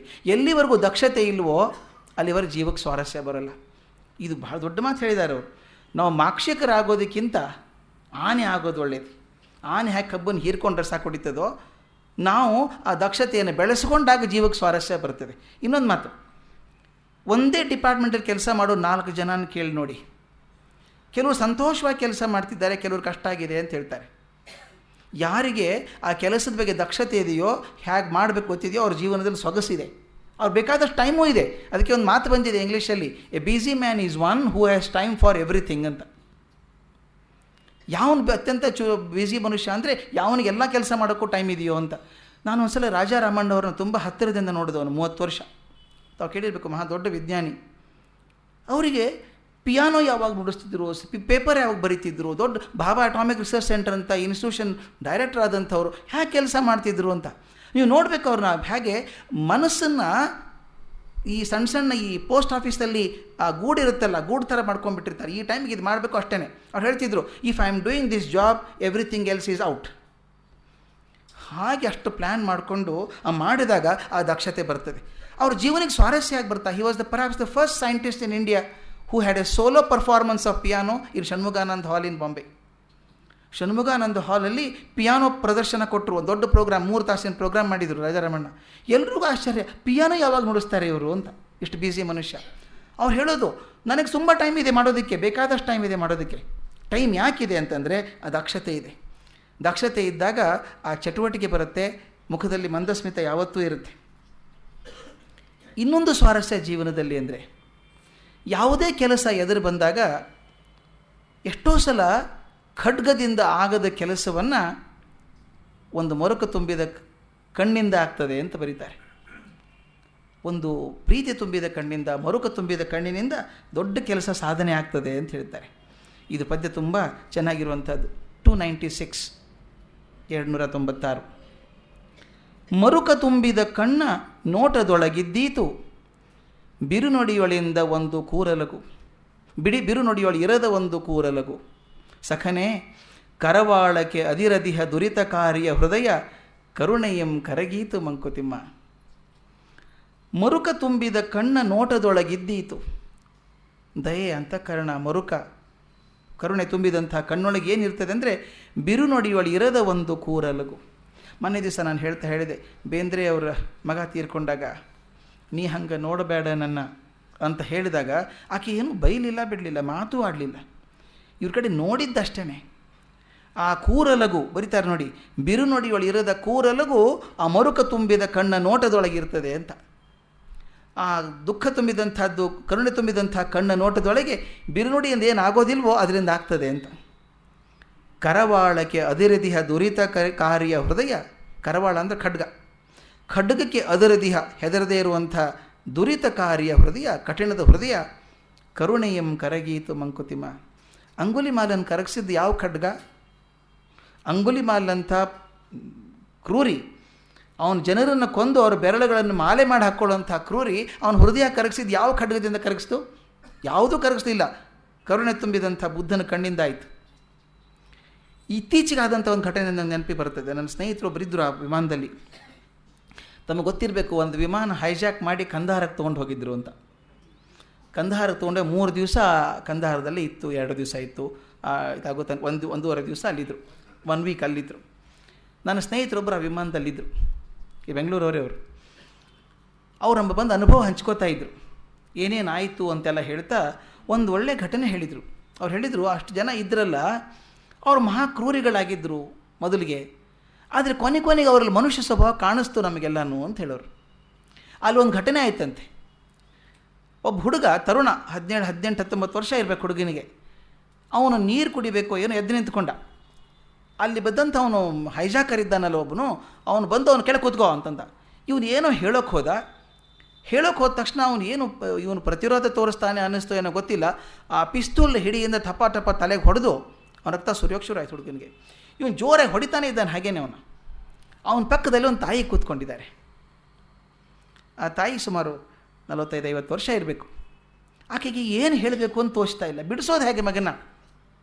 ಆಕೆಗೆ ಹೆದರಿಕೆಯನ್ನು ಗುಂಡು ಹಾಕಿಬಿಟ್ರೆ ಏನು ಮಾಡೋದು? ಈಗಾಗಲೇ ಒಬ್ಬನ ಕೊಂದು ಹೊರಗೆ ಎಸ್ತಿದ್ರು ಅವ್ರು ಆಗ್ಲೇ, ಮತ್ತೆ ಇವನು ಕೊಂದುಬಿಟ್ರೆ ಏನು ಮಾಡೋದು ಅಂತ. ಆಕೆಗೆ ಏನು ಹೇಳಿ ಮಗನ ಹೊಡಿತಿರ್ಬೇಕಾದ್ರೆ ತಾಯಿಗೆ ಏನಾಗಿರ್ಬೇಕು ಹೇಳಿ? ಆಕೆ ಏನೂ ಮಾಡಲಿಲ್ಲಂತೆ, ಕೈ ಮುಕ್ಕೊಂಡು ನಿಂತ್ಕೊಂಡ್ರು, ಹೀಗೆ ಬಿಟ್ಬಿಟ್ಟಿದ್ದಾನೆ ಮಗನಿಗೆ ಅಂಥೇಳಿ. ಯಾಕಂದರೆ ಅವನಿಗೆ ಯಾವ ಭಾಷೆ ಅರ್ಥ ಆಗುತ್ತೋ ಗೊತ್ತಿಲ್ಲ. ಕೈ ಮುಕ್ಕೊಂಡು ಕಣ್ಣ ನೀರು ಸುಸ್ಕೊಂಡು ನಿಂತ್ಕೊಂಡ್ರಂತ ಅಷ್ಟೇ. ಅವ್ನು ನಮ್ಮ ಸ್ನೇಹಿತರು ಚೆನ್ನಾಗಿ ಹೇಳೋರು ಅಂದರೆ, ಅಲ್ಲಿವರೆಗೆ ಹೊಡೆದಂಥವನು ಈಗ ಅವನೇ ಯಾರು ಅಂತ ಕೇಳಿದಂತೆ ಆಕೆಗೆ. ಪಕ್ಕದ ಹೇಳಿದ್ರು ಆಕೆ ಮಗ ಇವನು ಅಂತ ಹೇಳಿದ್ರಂತೆ. ಅವನಿಗೆ ಆಕೆ ಕಣ್ಣು ನೋಡೋಕ್ಕಾಗಲಿಲ್ಲ ಅಂತ. ಆಕೆ ನೋಡ್ಬಿಟ್ಟು ಹೇಳಿದಂತೆ, ಬೈಟ್ ಜಾವ್ ಕೂತ್ಕೋ ಕೆಳಗೆ ಅಂತ ಹೇಳಿಬಿಟ್ಟು, ಕುಚ್ ನೈ ಹೋತಾ ಮಾಜಿ ಚೋಡೋ, ಏನಾಗಲ್ಲ ಬಿಡಿ ಅವನಿಗೆ ಅಂತ ಹೇಳಿ ಅವನ ಮುಂದೆ ಹೊಡಿಲಿಲ್ಲಂತೆ. ಆಮೇಲೆ 10 ನಿಮಿಷ ಬಂದಂತೆ, 10 ನಿಮಿಷ ಓಡಾಡಿ ಬಂದು ಮತ್ತೆ ಹೇಳಿದಂತೆ ಆಕೆಗೆ, ನೀವು ಬೇಜಾರು ಮಾಡ್ಕೋಬೇಡಿ, ಅವ್ನು ಯಾಕೆ ಹೊಡೆದೆ ಗೊತ್ತಾ? ಈ ಹುಡುಗರು ನಿಂತ್ಕೊಂಡು ಗಲಾಟೆ ಮಾಡಿಬಿಡ್ತಾರೆ, ಅವ್ನ ಕಡೆ ಪಿಸ್ತೂಲ್ ಇದೆಯೋ ಬಂದೂಕಿದೆಯೋ ಕೋಲಿದೆ ಅಂತ ತೊಗೊಂಡು ಏನು ಮಾಡೋದು ನಾವು? ಅದಕ್ಕೆ ಬಿಡಲಿಲ್ಲ ಅವನ್ನ. ಕೋಪ ಬಂತು ನನಗೆ, ಇನ್ಮೇಲೆ ಕೋಪ ಬರೆಸ್ದಂಗೆ ನೋಡ್ಕೊಳ್ಳಿ ಅವ್ನಿಗೇನು ಮಾಡಲ್ಲ ನಾನು ಅಂತ ಹೇಳಿದಂತೆ. ಅಂತ ಹೇಳಿಬಿಟ್ಟು ಏರ್ ಹೋಸ್ಟೆಸ್ ಕೇಳಿದಂತೆ, ತಲೆಗೆ ಹಚ್ಚೋಕೆ ಏನಾದ್ರು ಮಲಾಮಿದ್ರೆ ಹಚ್ಚಿ ಒಂದು ಸ್ವಲ್ಪ. ದಯವಿಟ್ಟು ಗಮನಿಸಿ, ಅವನು ಹೈಜಾಕರ್. ಅವನು ಆ ಹುಡುಗನ ಎಷ್ಟು ಜೋರಾಗಿ ಹೊಡೆದಿದ್ದ ಅಂದರೆ, ಆ ತಾಯಿ ಹೇಳಿದೆ ಹೋದರೆ ಬಹುಶಃ ಇನ್ನೂ ಜೋರಾಗಿ ಹೊಡಿತಿದ್ನೋ ಏನೋ ಗೊತ್ತಿಲ್ಲ. ಹೊಡಿಬೇಡಿ ಅಂತ ಬಿಡಿಸೋಕೆ ಹೋದರೆ ಇನ್ನೂ ಜೋರಾಗಿ ಪೆಟ್ಟು ಬೀಳ್ತಿತ್ತು ಅವನಿಗೆ. ನೋಡಿ, ಯಾವುದು ಕರವಾಳಕ್ಕೆ ಅದಿರದಿಹ ದುರಿತಕಾರಿಯ ಹೃದಯ ಕರುಣೆಯಂ ಕರಗೀತು ಮಂಕುತಿಮ್ಮ. ಆ ತಾಯಿ ಏನೂ ಮಾಡಲಿಲ್ಲ, ಕೈ ಮುಟ್ಕೊಂಡು ನಿಂತ್ಕೊಂಡ್ಬಿಟ್ರು. ಏನು ಮಾಡ್ತೀಯಪ್ಪ ಮಾಡು ಅಂತ. ಆಕೆ ಕಣ್ಣು ನೋಡಿದ್ರೆ ಹೇಳಿದಂತೆ, ಕುಚ್ ನೈ ಹೋತಾ ಮಾಜಿ ಚೋಡೋ ಅಂತ, ಏನಾಗಲ್ಲ ಬಿಡಿ ಕೂತ್ಕೊಳ್ಳಿ ಅಮ್ಮ ಅಂಥೇಳಿ ಆ ಬೇರೊಸಿಗೆ ತಲೆಗೆ ಒಂದು ಸ್ವಲ್ಪ ಔಷಧಿ ಹಚ್ಚಿದ್ರೆ ಹಚ್ಚು ಅಂತ ಹೇಳಿದಂತೆ. ಇದು ಇತ್ತೀಚೆಗಾದಂಥದ್ದು. ನಾವು ಅಂಗುಲಿಮಾಲ್ ಬುದ್ಧನ ಕಾಲಕ್ಕೆ ಹೋಗಲೇಬೇಕಾಗಿಲ್ಲ, ಇವತ್ತಿಗೂ ಆಗತ್ತೆ. ಯಾವ ಕೆಲಸ ಬಿರುನುಡಿಯಿಂದ ಆಗೋದಿಲ್ವೋ ಆ ಮೆಲುನುಡಿಯಿಂದ ಖಂಡಿತ ಆಗ್ತದೆ. ಅದಕ್ಕೆ ಹೇಳ್ತಾರೆ, ಮರುಕ ತುಂಬಿದ ಕಣ್ಣ ನೋಟದೊಳಗಿದ್ದೀತು ಬಿರುನುಡಿಯೊಳರಿದಕ್ಕೊಂದು ಕೂರಲಗು ಸಖನೇ ಕರವಾಳಕ್ಕೆ ಅದಿರದಿಹ ದುರಿತಕಾರಿಯ ಹೃದಯ ಕರುಣೆಯಂ ಕರಗೀತು ಮಂಕುತಿಮ್ಮ. ಅದರಿಂದ ಕರುಣೆ ಅನ್ನುವಂಥದ್ದು ಜೀವನದ ಒಂದು ವಿಶೇಷ ಸ್ವಾರಸ್ಯ ಇದು. ಅದು ಇನ್ನೊಂದು ವಿಷಯ ಸ್ವಾರಸ್ಯವಾದದ್ದು ಪ್ರಪಂಚದಲ್ಲಿ ಅಂತಂದರೆ, ಯಾವುದೇ ಒಂದು ವಸ್ತು 100 ಜನಕ್ಕೆ 100 ಥರ ಕಾಣಿಸುತ್ತೆ. ಒಂದೇ ವಸ್ತು ಬೇರೆ ಬೇರೆ ಜನಕ್ಕೆ ಬೇರೆ ಬೇರೆ ಥರ ಕಾಣಿಸುತ್ತೆ. ಪದ್ಯ ಚೆನ್ನಾಗಿದೆ, ಅದು ಬಿಟ್ಟು ಬೇರೆ ಎಕ್ಸಾಂಪಲು ನೋಡೋಣ. ಪದ್ಯ 300 ಗಿಡದಿ ನಗುತ್ತಿರುವ ಹೂವು, ಬಹಳ ಪ್ರಚಲಿತವಾದಂಥ ಪದ್ಯ ಇದು. ಗಿಡದಿ ನಗುತ್ತಿರುವ ಹೂವು ಪ್ರಕೃತಿ ಸಖನಿಗೆ ಚಂದ, ಮಡದಿ ಮುಡಿದಿರುವ ಹೂವು ಯುವಕಂಗೆ ಚಂದ, ಗುಡಿಯಲ್ಲಿ ಕೊಡುವ ಹೂವು ದೈವ ಭಕ್ತಂಗೆ ಚಂದ, ಬಿಡಿಗಾಸು ಹೂವಳಿಗೆ ಮಂಕುತಿಮ್ಮ. ಒಂದೇ ಹೂವು, ಗಿಡದಿ ನಗುತ್ತಿರುವ ಹೂ ಗಿಡದಲ್ಲಿದೆ. ಆ ಪ್ರಕೃತಿ ಸಖ ಇದ್ದಾನೆ, ನೇಚರ್ ಲವರ್, ನಿಸರ್ಗ ಪ್ರೇಮಿ ಅವನಿಗೆ ಗಿಡದಿಂದ ಕಿತ್ತಬಾರ್ದು, ಅದನ್ನು ಅಲ್ಲೇ ಇರಬೇಕದು. ಆ ಗಿಡದಲ್ಲಿ ಬೆಳೆದಂಥ ಹೂ ಅಲ್ಲೇ ಚೆನ್ನಾಗಿರಬೇಕು ಅಂತ. ಅದಕ್ಕೆ ಹೇಳ್ತಾನೆ, ಗಿಡದಿ ನಗುತ್ತಿರುವ ಹೂವು ಪ್ರಕೃತಿ ಸಖನಿಗೆ ಚಂದ. ಆ ನಿಸರ್ಗ ಪ್ರೇಮಿಗೆ ಆ ಗಿಡದಲ್ಲಿದ್ದರೆ ಚಂದ ಅದು. ಆದರೆ ಇನ್ನೊಬ್ಬನಿಗೆ ಮಡದಿ ಮುಡಿದಿರುವ ಹೂವು ಯುವಕಂಗೆ ಚಂದ. ಅಲ್ಲಿ ಹೂ ಗಿಡದಲ್ಲಿದ್ದಾಗ ಏನೂ ಸಮಾಧಾನನೇ ಇಲ್ಲ, ಅಲ್ಲಿ ಯಾಕೆ ಕೂತ್ಕೊಂಡಿದೆ ವೇಸ್ಟ್ ಅದು ಅಂತ ನಾವು. ಅದು ತಂದು ಮಡದಿ ತಲೆಯಲ್ಲಿ ಇಟ್ಟಾಗಲೇ ಅದು ಚಂದ ಕಾಣಿಸೋದು ಅವನಿಗೆ. ಆ ವಯಸ್ಸಿಗೆ ಹಂಗೆ ಕಾಣಿಸುತ್ತೆ ಅವನಿಗೆ. ಮಡದಿ ಮುಡಿದಿರುವ ಹೂವು ಯುವಕಂಗೆ ಚಂದ, ಗುಡಿಯಲ್ಲಿ ಕೊಡುವ ಹೂ ದೈವ ಭಕ್ತಂಗೆ ಚಂದ. ಗುಡಿಯಲ್ಲಿ ಪೂಜೆ ಮಾಡಿ ಆ ಹೂವನ್ನು ಕೊಡ್ತಾರಲ್ಲ, ನಾವು ಕಣ್ಣಿಗೆ ಹೊತ್ಕೊಂಡು ಭಗವಂತನ ಪ್ರಸಾದ ಅಂತ ತೊಗೊಂಬರ್ತೇವೆ, ನೈರ್ಮಾಲ್ಯ ಅಂತ ತೊಗೊಂಬರ್ತೀವಿ ಅದನ್ನು ಅಲ್ವಾ. ಗುಡಿಯಲ್ಲಿ ಕೊಡು, ಅದೇ ಹೂವು ದೇವರ ಮೇಲೆ ಏರಿಸಿಕೊಟ್ರೆ ನಿರ್ಮಾಲ್ಯ ಅಂತ ಸಿಕ್ತು. ನನಗೆ ತುಂಬ ಸಂತೋಷ ಆಗುತ್ತೆ, ಆಶೀರ್ವಾದ ಸಿಕ್ತು ಭಗವಂತು ಅಂತ. ಅದಕ್ಕೆ ಗುಡಿಯೊಳಗೆ ಕೊಡುವ ಹೂ ದೈವ ಭಕ್ತಂಗೆ ಚಂದ, ಆದರೆ ಬಿಡಿಗಾಸು ಹೂವಳಿಗೆ ಮಂಕುತಿಮ್ಮ. ಆ ಹೂ ಮಾರೋಳು ಕೂತಿದ್ದಾಳಲ್ಲ ಗುಡಿ ಮುಂದೆ, ಆಕೆಗೆ 2 ರೂಪಾಯಿಗೆ ಮೊಳ ಅಷ್ಟೇ. ನೀವೆಲ್ಲಾದರೂ ಹಾಕ್ಕೊಳ್ಳಿ ಅದನ್ನು. ತಾವು ನೋಡಿರಬೇಕು, ನಮ್ಮ ಊರಲ್ಲಿ ನೋಡ್ತೀವಿ, ನಮ್ಮ ಊರಲ್ಲಿ ಜಾಸ್ತಿ ಇದು. ಭಾನುವಾರ ಬೆಳಗ್ಗೆ ಬಂದರೆ ಹೂವಿನ ಖರ್ಚು ವಿಪರೀತ ಆಗುತ್ತೆ ನಮ್ಮ ಓಣಿಯಲ್ಲಿ. ಈ ಕಟಕರ ಅಂಗಡಿ ತುಂಬ ಇದೆ ದಾರಿಲಿ ಹೋಗ್ತಾ, ತಾವು ನೋಡಿರಬೇಕು. ಅದನ್ನೆಲ್ಲ ಕೊಂದು ತೂಗು ಹಾಕಿ ಅದಕ್ಕೆಲ್ಲ ಹೂ ಹಾಕಿರ್ತಾರೆ ಅವ್ರು ಬೆಳಿಗ್ಗೆ. ಅದು ಪೂಜೆ ಅವ್ರದ್ದು ಲಕ್ಷಣ, ಅವರಿಗೆ ಅದ್ರ ಲಾಭ ಆಗಬೇಕು. ಇನ್ನು ಕೆಲವರು ತಮ್ಮ ಟ್ರೆಜರಿ ಪೆಟ್ಟಿಗೆ ಇರುತ್ತಲ್ಲ ಅಂಗಡಿಯಲ್ಲಿ, ನೋಡಿದ್ದೀರಾ, ಅಂಗಡಿ ಕ್ಯಾಶ್ ಬಾಕ್ಸ್ ಇರುತ್ತಲ್ಲ, ಅದಕ್ಕೆ ಹೂ ಹಾಕ್ತಾರೆ. ಅಂದರೆ ತಮಗೆ ಯಾವುದು ಮುಖ್ಯ, ಎಲ್ಲಿಂದ ಬರಬೇಕು ಆದಾಯ ಅಂತಿದೆಯೋ ಅಥವಾ ಆಶೀರ್ವಾದ ಬರಬೇಕು ಅಂತಿದೆಯೋ ಅಲ್ಲೆಲ್ಲ ಪೂಜೆ ಮಾಡ್ತಾರೆ. ಅದೇ ಹೂವೇ. ಆ ಹೂ ಎಲ್ಲಿಗೆ ಹೋಗುತ್ತೆ ಗೊತ್ತಿಲ್ಲ ಅದಕ್ಕೆ. ನೋಡಿ, ಆ ಒಂದೇ ಹೂವು 4 ಜನಕ್ಕೆ 4 ಥರ ಕಾಣಿಸುತ್ತೆ. ಇದು ಪರ್ಸೆಪ್ಷನ್ ಅಂತ ಕರಿತೇವೆ ನಾವು. ಇದು ಜೀವನದ ಅತ್ಯಂತ ಶ್ರೇಷ್ಠ ಸ್ವಾರಸ್ಯ ಅಂತ ಪರ್ಸೆಪ್ಷನ್. ನನಗೆ ಒಬ್ಬರು ಕನ್ನಡದ ಪ್ರೊಫೆಸರ್ ಹೇಳೋರು ಭಾಳ ಚೆನ್ನಾಗಿ. ಈ ಮದುವೆ ಆಗಿತ್ತಂತೆ, ಮದುವೆ ಆದಮೇಲೆ 1 ತಿಂಗಳಾದಮೇಲೆ ಹುಡುಗ ಹುಡುಗಿ ವಾಪಸ್ ಬಂದಿದ್ದಾರೆ ತಾಯಿ ಮನೆಗೆ. ಎಲ್ಲರನ್ನೂ ಕೂಡಿಸಿ, ಆಗಿನ ಕಾಲದಲ್ಲಿ ಸಿನಿಮಾ ಗಿನ್ಮಾ ಇಲ್ಲಲ್ವ, ನಾಟಕ ಮಾಡಿಸ್ತಾ ಇದ್ರಂತೆ. ಅಭಿಜ್ಞಾನ ಶಾಕುಂತಲ ನಾಟಕ ಮಾಡಿಸ್ತಿದ್ರಂತೆ. ಮಾಡಿದಾಗ ಅಲ್ಲಿ ಹುಡುಗಿ ತಂದೆ ತಾಯಿ, ಹುಡುಗನ ತಂದೆ ತಾಯಿ, ಹುಡುಗ ಹುಡುಗಿ, ಆ ಸಂಬಂಧಿಕರೆಲ್ಲ ಕೂತಿದ್ದಾರೆ, ಹೊಸದಾಗಿ ಮದುವೆ ಎಲ್ಲ ಕೂತಿದ್ದಾರೆ. ನಾಟಕ ಆಗ್ತಿರ್ಬೇಕಾದ್ರೆ ಸನ್ನಿವೇಶ, ಕಣ್ಣೂರು ಶಕುಂತಲೆಯನ್ನು ಕಳಿಸ್ಕೊಡ್ತಾ ಇದ್ದಾರೆ ಆಶ್ರಮದಿಂದ. ಬಹಳ ಮನಸ್ಸಿಗೆ ಮುಟ್ಟುವಂಥ ಸನ್ನಿವೇಶ ಅದು, ತುಂಬ ದುಃಖ ಆಗುವಂಥ ಸನ್ನಿವೇಶ. ಕಣ್ಣೂರು ಹೇಳ್ತಾರೆ, ನೋಡಪ್ಪ ನನ್ನ ಮಗಳನ್ನು ತುಂಬ ಚೆನ್ನಾಗಿ ಪ್ರೀತಿಯಿಂದ ಬೆಳೆಸಿದ್ದೀನಿ, ನೀನು ಹಾಗೆ ನೋಡ್ಕೋ ಅಂತ ಹೇಳಿ ಚೆನ್ನಾಗಿ ಹೇಳ್ತಾಯಿದ್ರು. ಹೇಳಿದಾಗ ಅಲ್ಲಿ ಏನಾಗ್ತಾ ಇತ್ತು ಅಂತ, ಒಂದೇ ನಾಟಕ ನಡೆದಿದ್ದು, ಅಷ್ಟು ಜನ ಕೂತು ನೋಡ್ತಾ ಇದ್ದಾರೆ. ಆವಾಗ ಒಬ್ಬೊಬ್ಬರೊಳಗೆ ಏನು ವ್ಯತ್ಯಾಸ ಆಗ್ತಾ ಇತ್ತು ಅಂತ. ಗಂಡನ ಮನೆಗೆ ಹೋಗ್ಬಮ್ಮ ಅಂತ ತಂದೆ ಮಗನಿಗೆ ಹೇಳಿದರೆ, ಹುಡುಗ ಹುಡುಗಿ ನೋಡಿ ನಗ್ತಾ ಇದ್ದಂತೆ, ಸಂತೋಷ ಅವನಿಗೆ, ಬಂದಿದ್ದಾಳಲ್ಲ ಈಗ ತಮ್ಮ ಮನೆಗೆ ಅಂತ. ಆ ಹುಡುಗಿ ತಂದೆ ತಾಯಿ ಇದ್ದಾರಲ್ಲ, ಅವ್ರ ಕಣ್ಣಲ್ಲಿ ನೀರಿದೆ. ಈಗ ತಾನೇ ಮಗಳನ್ನ ಕಳಿಸಿದಾರಲ್ಲ, ಅದೇ ಸನ್ನಿವೇಶ ಬಂದಾಗ ತಾವೇ ಅನುಭವಿಸ್ಕೊಂಡು ಅಳ್ತಾ ಇದ್ರಂತೆ. ಹುಡುಗನ ತಂದೆ ತಾಯಿ ಖುಷಿ, ನಮ್ಮ ಮನೆ ಒಂದು ಹೊಸ ಹುಡುಗಿ ಬಂದಿದ್ದಾಳೆ, ಸೊಸೆ ಬಂದಿದ್ದಾಳೆ ಅಂತ. ಒಂದೇ ನಾಟಕ ಬೇರೆ ಬೇರೆಯವ್ರ ಮನಸ್ಸಲ್ಲಿ ಏನೇನು ಭಾವನೆಗಳನ್ನು ಸ್ಫುರಿಸುತ್ತೆ ಅಂತ. ಹಾಗೆ ಒಂದೇ ವಸ್ತು, ಅದಕ್ಕೊಂದು ಮಾತು ಹೇಳ್ತಾರೆ ಇಂಗ್ಲೀಷಲ್ಲಿ, ಒಂದು ಚೆನ್ನಾಗಿರೋ ಮಾತಿದೆ, ಒಂದು ಸ್ಟೇಟ್ಮೆಂಟ್ ಇದೆ, ಅದು ಏನು ಅಭಿಪ್ರಾಯ ಆಗುತ್ತೆ ಹೇಳಿ ಅಂತ ಕೊಟ್ಟರಂತೆ ಒಂದು ಗುಂಪಲ್ಲಿ. ಇದರ ಅರ್ಥ ಏನು ಅಂತ. ಹೆಣ್ಮಕ್ಳು ಗಂಡಸರು ಇಬ್ಬರು ಇದ್ದರು ಅದರೊಳಗೆ. ಸೆಂಟೆನ್ಸ್ ಏನಪ್ಪ ಅಂದರೆ, a woman without her man is nothing ಅಂತ. A woman without her man is nothing. ಗಂಡಸರು ಹೀಗೆ ಅರ್ಥ ಮಾಡಿಕೊಂಡ್ರು. A woman without her man is nothing. ತನ್ನ ಗಂಡ ಇಲ್ಲದೆ ಹೋದರೆ ಹೆಂಗಸು ಏನೂ ಅಲ್ಲ ಅಂತ ಅರ್ಥ. ಆದರೆ ಹೆಣ್ಮಕ್ಳು ಹೇಗೆ ಓದ್ಕೊಂಡ್ರದನ್ನು ಅಂತ, a woman hyphen without her man is nothing. A woman hyphen without her man is nothing. ಹೆಂಡತಿ ಇಲ್ಲದ್ರೆ ಗಂಡಸನಿಗೆ ಏನು ಪ್ರಯೋಜನ, ಏನು ಪ್ರಯೋಜನ ಇಲ್ಲ, ಅವ್ನು ನಥಿಂಗ್ ಅಂತ. ಇಬ್ಬರು ಸಂತೋಷಪಟ್ಟರಂತೆ.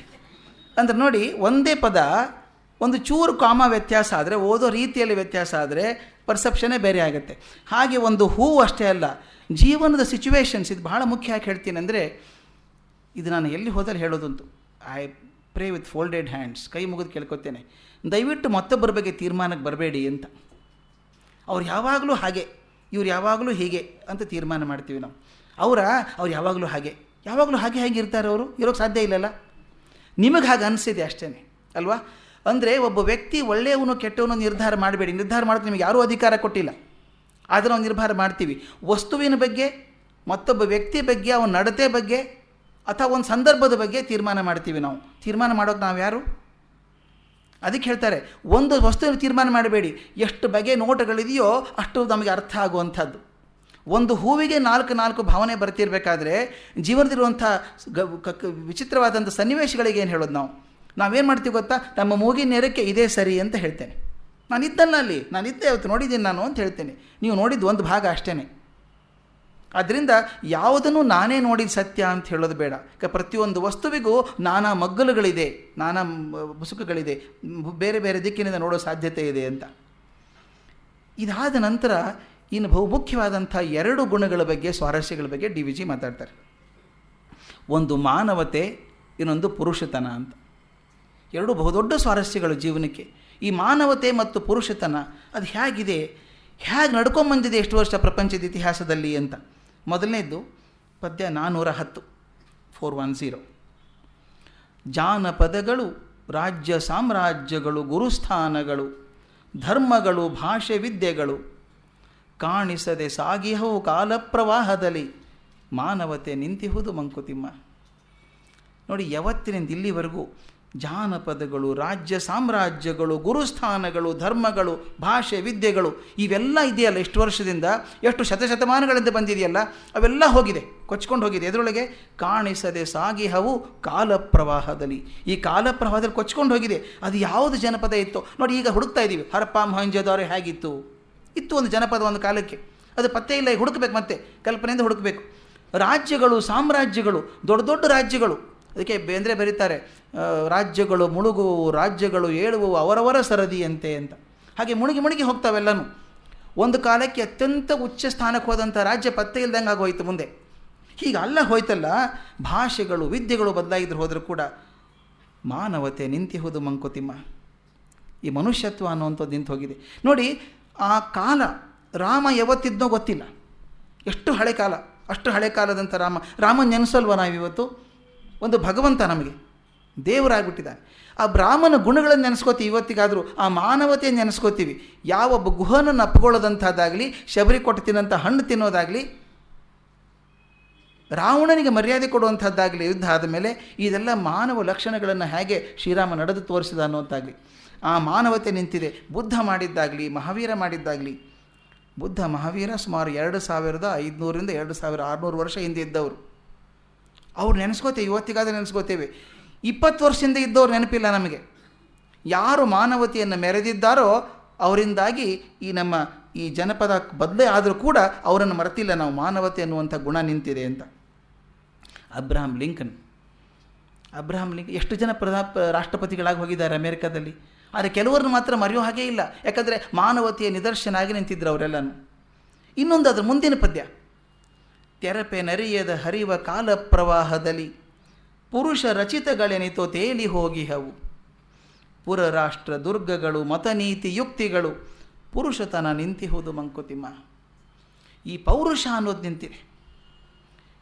ಭಗೀರಥ ಕಷ್ಟಪಟ್ಟು ಭೂಮಿಗೆ ತಂದ ಗಂಗೆಯನ್ನು, ಅದು ಪುರುಷತನ, ಅದು ಶೌರ್ಯ. ಬರಬೇಕು ಭೂಮಿಗೆ ಗಂಗೆ ಬರಬೇಕು ಅಂತ.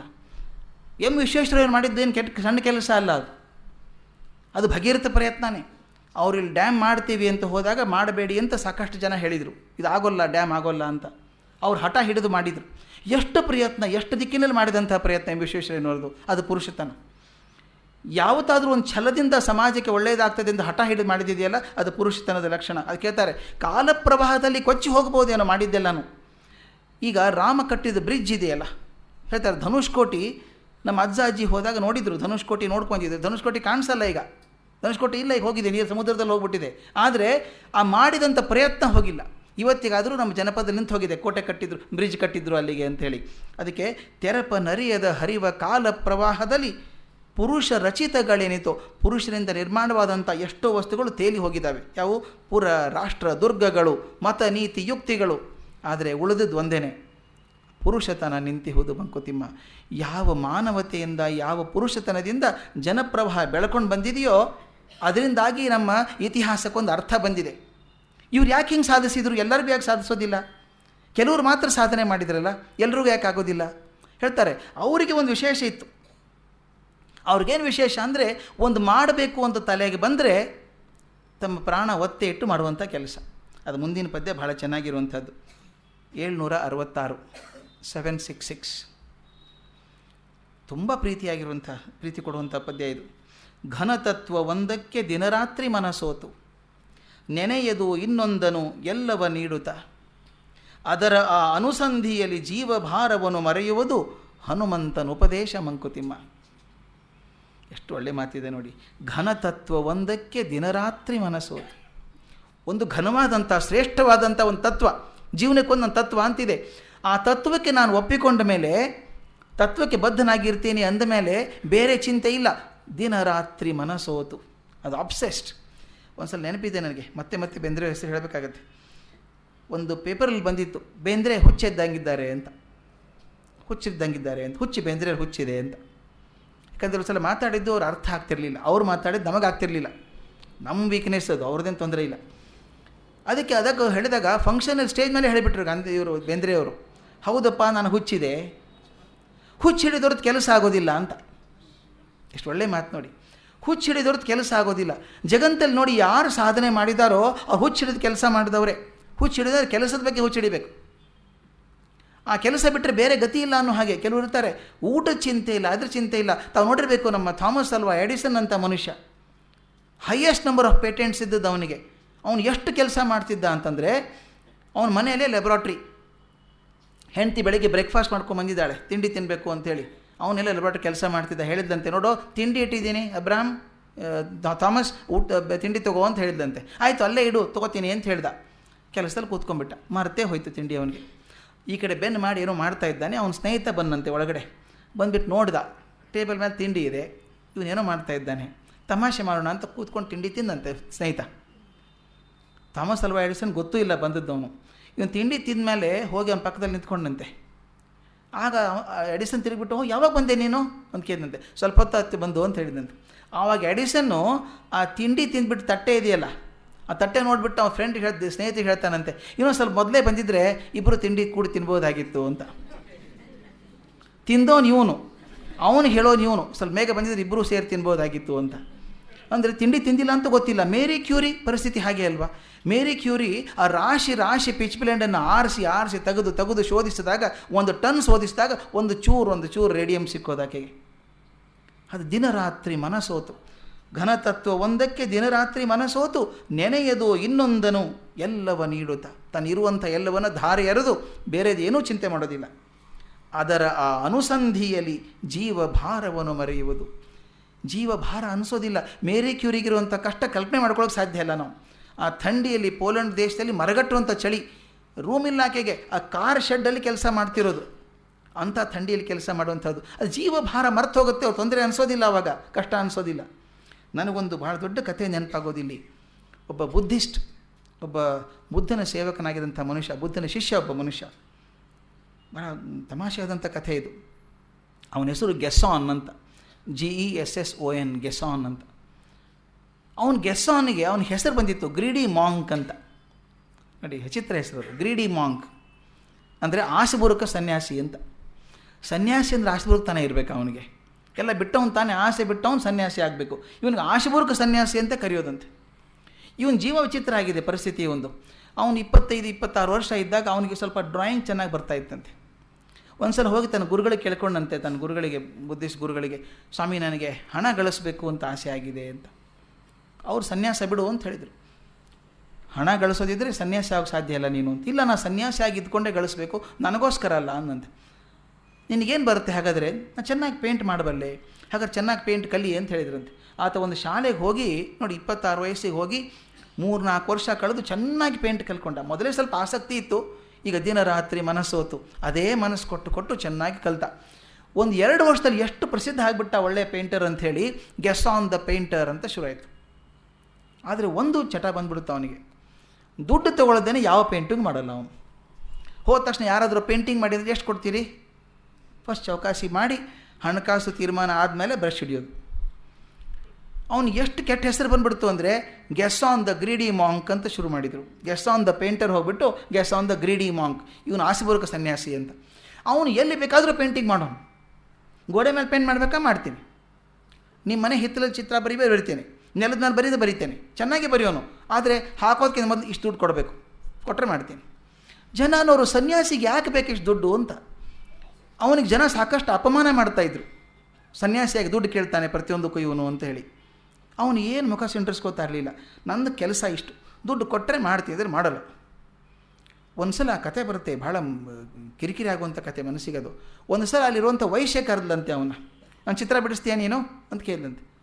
ಅವನು ಏನು ಮುಖ ವಿಕಾರ ಮಾಡ್ಕೊಳ್ಳಲ್ಲ, ಬಿಡಿಸ್ತೇನೆ, ಇಷ್ಟು ದುಡ್ಡು ಆಗ್ತದೆ ಚಿತ್ರ ಮಾಡಿದರೆ ಅಂದಂತೆ. ನಾಚಿಗಾಗಲ್ಲ ನಿನಗೆ ಅಂತ ಕೇಳಿದಂತೆ. ಸನ್ಯಾಸಿ ಆಗಿದೆಯಾ, ದುಡ್ಡು ಕೇಳ್ತೀಯ ನನಗೆ ಅಂತ ಹೇಳಿಬಿಟ್ಟು ಆಕೆ ಆ ಕಥೆಯಲ್ಲಿ ಬರುವಂಥದ್ದು ತನ್ನ ಒಳ ಉಡುಪು ತೆಗೆದು ಬೀಸಾಕಿದ್ದಂತೆ ಮುಖದ ಮೇಲೆ. ಅವನಿಗೆ ಚಿತ್ರ ಬರಿತೀಯ ಅದ್ರ ಮೇಲೆ ಅಂತ ಕೇಳಿದಂತೆ. ಅವನು ಏನು ಚಂಡ್ರಿಸ್ಕೊಳ್ಳಿಲ್ಲ, ಬರಿತೀನಿ, 1 ಲಕ್ಷ ಕೊಟ್ಟರೆ ಬರಿತೀನಿ ಅಂದ. ಅವನಿಗೆ ಏನು ಮುಖದಲ್ಲಿ ವಿಕಾರ ಇಲ್ಲೇ ಇಲ್ಲ ಅವನಿಗೆ. ಬರೀ ಹಾಗಾದರೆ 1 ಲಕ್ಷ ಕೊಡ್ತೀನಿ ಅಂದ್ಲು. ಬರೆದ, ದುಡ್ಡು ತೊಗೊಂಡ, ಕೊಟ್ಟ, ಹೋಗ್ಬಿಟ್ಟ ಅಷ್ಟೇ. ಕೊನೆಗೆ ಅವನು ಯಾಕೆ ದುಡ್ಡು ಗಳಿಸ್ತಾನೆ ಅಂತ ಯಾರಿಗೂ ಗೊತ್ತಾಗ, ದುಡ್ಡು ಗಳಿಸ್ತಿದ್ದ. ಮುಂದೆ ಒಂದು ದಿವಸ ಅವನಿಗೆ 50 ವರ್ಷ 52 ವರ್ಷ ಆದಾಗ ಒಂದೇ ಸುದ್ದಿ ಬಂತು, ಗೆಸ್ಸಾನ್ ಪತ್ತೆ ಇಲ್ಲ, ಎಲ್ಲಿ ಹೋಗಿದ್ದಾನೆ ಗೊತ್ತಿಲ್ಲ ಅಂತ. ಪತ್ತೇನೇ ಇಲ್ಲ ಅವನು, ಎಲ್ಲಿ ಹೋಗಿದ್ದಾನೆ ಅಂದರೆ ಗೊತ್ತಿಲ್ಲ. ಮನೇಲಿ ನೋಡಿದರೆ ಬ್ರಷು, ಆ ಕ್ಯಾನ್ವಾಸ್ ಏನಿತ್ತಲ್ಲ ಪ್ರತಿಯೊಂದನ್ನು ಹಾಗೆ ಬಿಟ್ಟು ಮನೆ ಬಾಗಿಲು ತೆಗೆದು, ನನ್ನ ಮನೆ ಇದೆ, ಇಷ್ಟು ದಿವಸ ಉಪಯೋಗಿಸ್ಕೊಂಡಿದ್ದೀನಿ, ಇನ್ನು ಯಾರು ಬೇಕಾದರೂ ಇರ್ಬೋದು ಮನೆಯಲ್ಲಿ ಅಂತ ಬರೆದಿಟ್ಟು ಹೋಗ್ಬಿಟ್ಟಿದ್ದಾನೆ. ನಂತರ ಗೊತ್ತಾಯಿತು ಪರ್ವತಕ್ಕೆ ಹೋಗಿದ್ದಾನೆ, ಧ್ಯಾನ ಮಾಡೋಕ್ಕೆ ಹೋಗ್ಬಿಟ್ಟಿದ್ದಾನೆ ಅವನು ಅಂತ. ಹಾಗಾದ್ರೆ ದುಡ್ಡು ಗಳಿಸಿ ಏನು ಮಾಡಿದ ಇಷ್ಟು ದಿವಸ ಅವನು? 1 ಸೆಕೆಂಡ್ ಕೂಡ ದುಡ್ಡು ಇಲ್ಲದೆ ಪೇಂಟ್ ಮಾಡಿದವನಲ್ಲ ಅವನು. ನೋಡಿ, ನಂತರ ಗೊತ್ತಾಯ್ತಂತೆ 2 ವರ್ಷ ಆದಮೇಲೆ ಅವನು ಯಾವ ಊರಿಂದ ಬಂದವನೋ, ಯಾವ ಗುರು ಕಡೆ ಕಲ್ತಿದ್ನೋ ಆ ಊರಲ್ಲಿ ಒಂದು ದೇವಸ್ಥಾನ ಇದೆ. ಆ ಪ್ರಾಂತ್ಯದಲ್ಲಿ ಮಳೆ ಆಗೋಲ್ಲ, ಬರೀ ಬರಗಾಲ ಜಾಸ್ತಿ. ಜನ ಬಡವರು ಉಪವಾಸ ಬೀಳ್ತಾರೆ, ತುಂಬ ಜನ ಉಪವಾಸ ಬೀಳ್ತಾರೆ. ಅವರು ಉಪವಾಸ ಬೀಳಬಾರ್ದು ಅಂತ ಹೇಳಿ ಇವನು ದುಡ್ಡು ಗಳಿಸಿದ್ದನ್ನು ಮಾಡಿ ಒಂದು ಧಾನ್ಯದ ಮಳಿಗೆ ಮಾಡಿದ್ದ. ಅಲ್ಲಿ ಯಾರಿಗೂ ಗೊತ್ತಿಲ್ಲ ಧಾನ್ಯ ಎಲ್ಲಿದ್ದು ಬರುತ್ತೆ ಅಂತ ಗೊತ್ತಿಲ್ಲ. ನೋಡಿ, ತಾನು ಮಾಡಿದ್ದೀನಿ ಅಂತ ಒಂಚೂರು ಹೇಳ್ಕೊಳ್ಳಿಲ್ಲ. ದುಡ್ಡು ಗಳಿಸಿ ಆ ಧಾನ್ಯ ತುಂಬೋನು, ಬಡವರಿಗೆಲ್ಲ ಹಂಚಿಬಿಡಿ ಅಂಥೇಳಿ. ಅಷ್ಟಲ್ಲದೆ ಆ ಊರಿಗೆ ನೀರಿನ ವ್ಯವಸ್ಥೆ ಮಾಡಬೇಕು ಅಂತ. ನೀರಿಲ್ಲಲ್ಲ ಪಾಪ, ಬರ್ತಾನೆ ಅವರಿಗೆ ಬರಗಾಲ ಜಾಸ್ತಿ ಅಂಥೇಳಿ ಆ ನದಿಯಿಂದ ಏನೋ ಮಾಡಿ ಅಲ್ಲಿಂದ ಕಾಲುವೆ ಹಾಕ್ಸ್ಬಿಟ್ಟು ಊರವರೆಗೂ ನೀರು ತಂದಿದ್ದಾನೆ. ಜನ ಅಂದ್ಕೊಂಡದ್ದು ಮಹಾರಾಜ ಬಂದಿಲ್ಲ, ಮಂತ್ರಿಗಳು ಬಂದಿಲ್ಲ, ಯಾರೂ ನಾಯಕರು ಬಂದಿಲ್ಲ, ಬಟ್ ನೀರು ಬರ್ತಾ ಇದೆ ನಮ್ಮೂರಿಗೆ ಅಂತ. ಯಾರು ಮಾಡಿದ್ದು ಗೊತ್ತಿಲ್ಲ. ಒಂದು ಸಲ ಕಾಣಿಸ್ಕೊಂಡು ನಾನು ಮಾಡ್ತೀನಿ ಅಂತ ಹೇಳಿಲ್ಲ ಆತ. ಆನಂತರ ಇನ್ನೊಂದು ಕೆಲಸ ಮಾಡಿದ್ದಂತೆ. ಆ ಊರಿಗೆ ದೇವಸ್ಥಾನ ಗುರುಗಳು ಇದ್ದರಲ್ಲ, ಆ ಗುರುಗಳು ಅಪೇಕ್ಷೆ ಪಟ್ಟಿದ್ರಂತೆ, ಮಗು ನನ್ನ ಊರು ಮುಖ್ಯ ರಸ್ತೆಯಿಂದ ಸುಮಾರು 6-7 ಮೈಲಿ ಒಳಗಡೆ ಇದೆ, ರಸ್ತೆ ಕೆಟ್ಟು ಹೋಗಿದೆ, ನಮ್ಗೆ ಬರೋಕ್ಕಾಗಲ್ಲ, ಗುಡಿಗೆ ಜನ ಬರೋಲ್ಲ, ರೋಡ್ ಮಾಡಿಸ್ಬೇಕು ಅಂತ ನನಗೆ ಅಪೇಕ್ಷೆ ಇದೆ. ಮತ್ತು ಇನ್ನೊಂದು ನನ್ನ ದೇವಸ್ಥಾನ ಪಕ್ಕದ ಒಂದು ಧ್ಯಾನ ಮಂದಿರ ಕಟ್ಟಬೇಕು ಅಂತ ಆಸೆ ಇದೆ. ನನ್ನ ಕಡೆ ನಾನು ಜೀವದಲ್ಲಿರೋ ತನಕ ಆಗುತ್ತೋ ಇಲ್ವೋ ಮಗು ಅಂದಿದ್ರಂತೆ.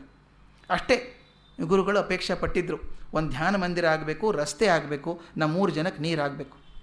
ಈ 3ಕ್ಕೋಸ್ಕರ ತನ್ನ ಜೀವ ಒತ್ತೆ ಇಟ್ಟು ಹೇಳ್ತಾರೆ, ಅವನು ದಿವಸಕ್ಕೆ 2 ಸಾಲ ಎಂದೂ ಊಟ ಮಾಡಲಿಲ್ಲ ಅವನು ಅಂತ. ಏನು ಜನ ಅಂದರು, ಅಪಮಾನ ಮಾಡಿದ್ರು ಹಚ್ಕೊಳ್ಳೋದೇ ಇಲ್ಲ.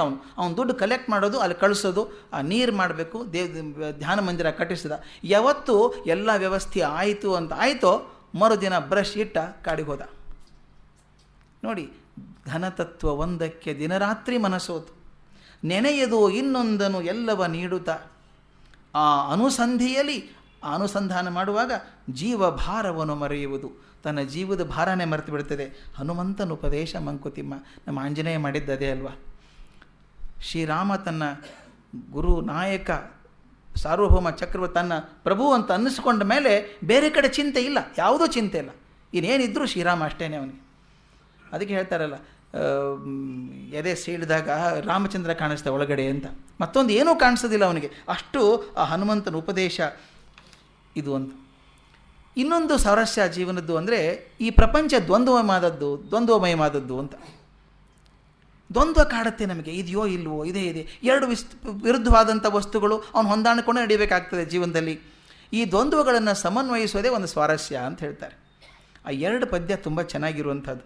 ಒಂದು 448ರಲ್ಲಿ ಹೇಳ್ತಾರೆ, ಬಿಂದು ವಿಸರಗಳನುವು ವಂಕು ಸರಳಗಳನುವು, ಚಂದ ಕಣ್ಣಿಗೆ ವರ್ಣವಿಧಂಗಳನುವು, ಚಂದ ವೇಗ ಸ್ಥಿಮಿತದನುವು, ಹುಳಿ ಉಪ್ಪನುವು, ದ್ವಂದ್ವದನುವುಗಳ ಅಂದ ಮಂಕುತಿಮ್ಮ.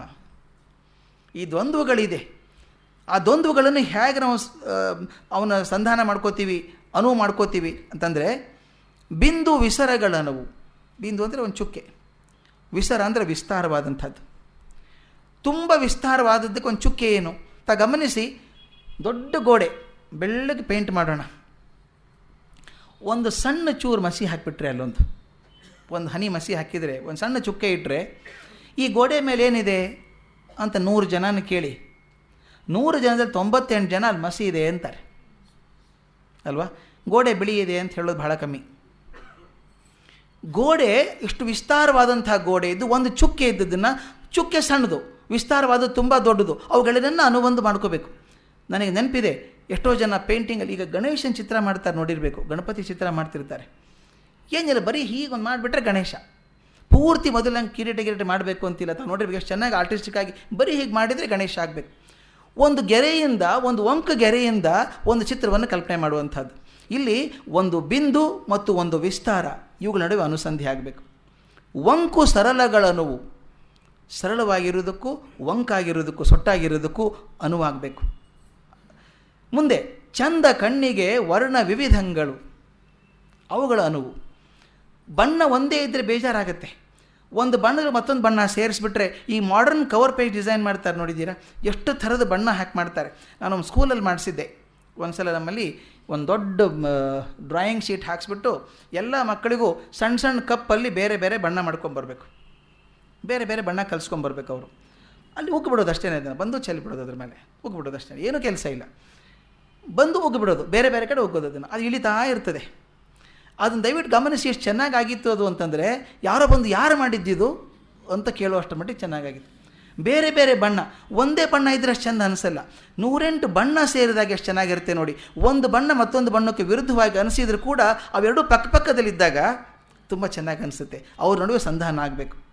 ಚಂದ ವೇಗ ಸ್ಥಿಮಿತದ ಅನುವು ನೋಡಿ, ವೇಗಕ್ಕೂ ಸ್ಥಿಮಿತಕ್ಕೂ, ವೇಗ ಅಂದರೆ ಹೋಗುವಂಥದ್ದು, ಸ್ಥಿಮಿತ ನಿಂತ್ಕೊಂಡಿರುವಂಥದ್ದು, ಅದಕ್ಕೆ ಒಂದು ಸಂಧಾನ ಆಗಬೇಕು. ಅದಕ್ಕೆ ಹೇಳ್ತಾರೆ, ಬೆಟ್ಟದ ಮೇಲೆ ಕೂತ್ಕೊಂಡಾಗ ನದಿ ಹರಿತಾ ಇದ್ರೆ ತುಂಬ ಚೆನ್ನಾಗಿ ಕಾಣಿಸುತ್ತೆ. ಯಾಕಂದರೆ ನೀವು ಸ್ಥಿಮಿತದಲ್ಲಿದ್ದೀರಿ, ಅಲ್ಲಿ ವೇಗವಾಗಿ ನೀರು ಹೋಗ್ತಾ ಇದೆ, ಅವೆರಡಕ್ಕೂ ಸಂಧಾನ ಆಗಬೇಕು. ಹುಳಿ, ಉಪ್ಪು, ಅನುವು. ಸಾಮಾನ್ಯವಾಗಿ ಮಾಡ್ತೀವಿ, ಹುಳಿ ತುಂಬ ಜಾಸ್ತಿ ಆದರೆ ಸ್ವಲ್ಪ ಉಪ್ಪು ಹಾಕಿದರೆ ಕಮ್ಮಿ ಆಗ್ತದೆ, ಗೊತ್ತಿಲ್ಲ ನನಗೆ ಅದು ಆಗ್ತದೆ ಅಂತ ಹೇಳ್ತಾರೆ. ಹುಳಿ, ಉಪ್ಪು, ಅನುವು.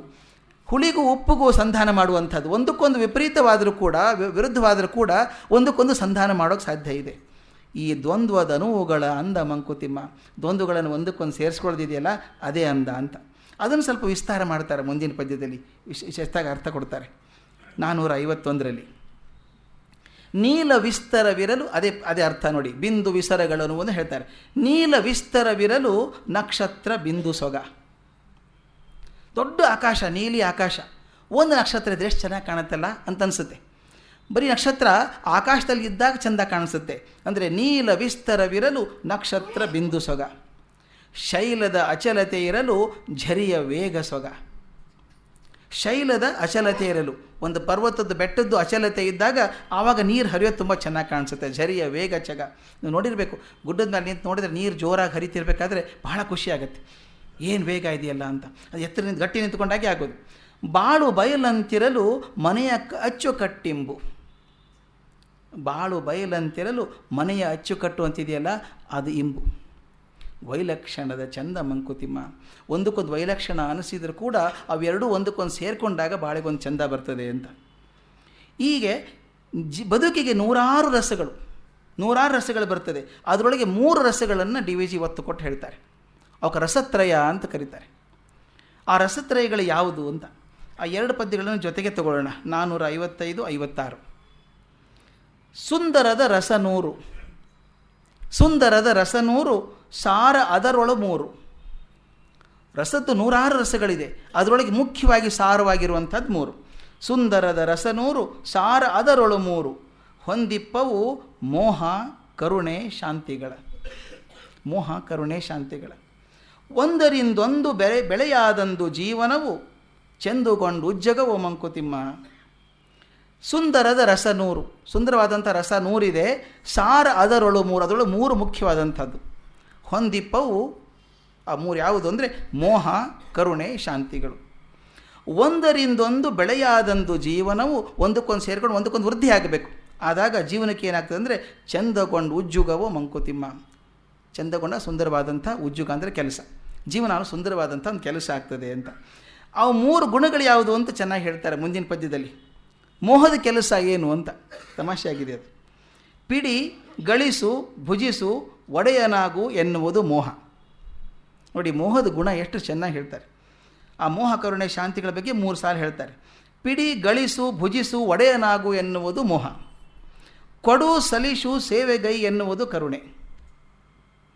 ಬಿಡು ನೀನು ನಾನುಗಳ ವಿಶ್ವಾತ್ಮ ಪದವನ್ನು ನೀ ನಡರು ಎನ್ನುವುದು ಶಾಂತಿ. ಪಿಡಿ ಗಳಿಸು ಭುಜಿಸು.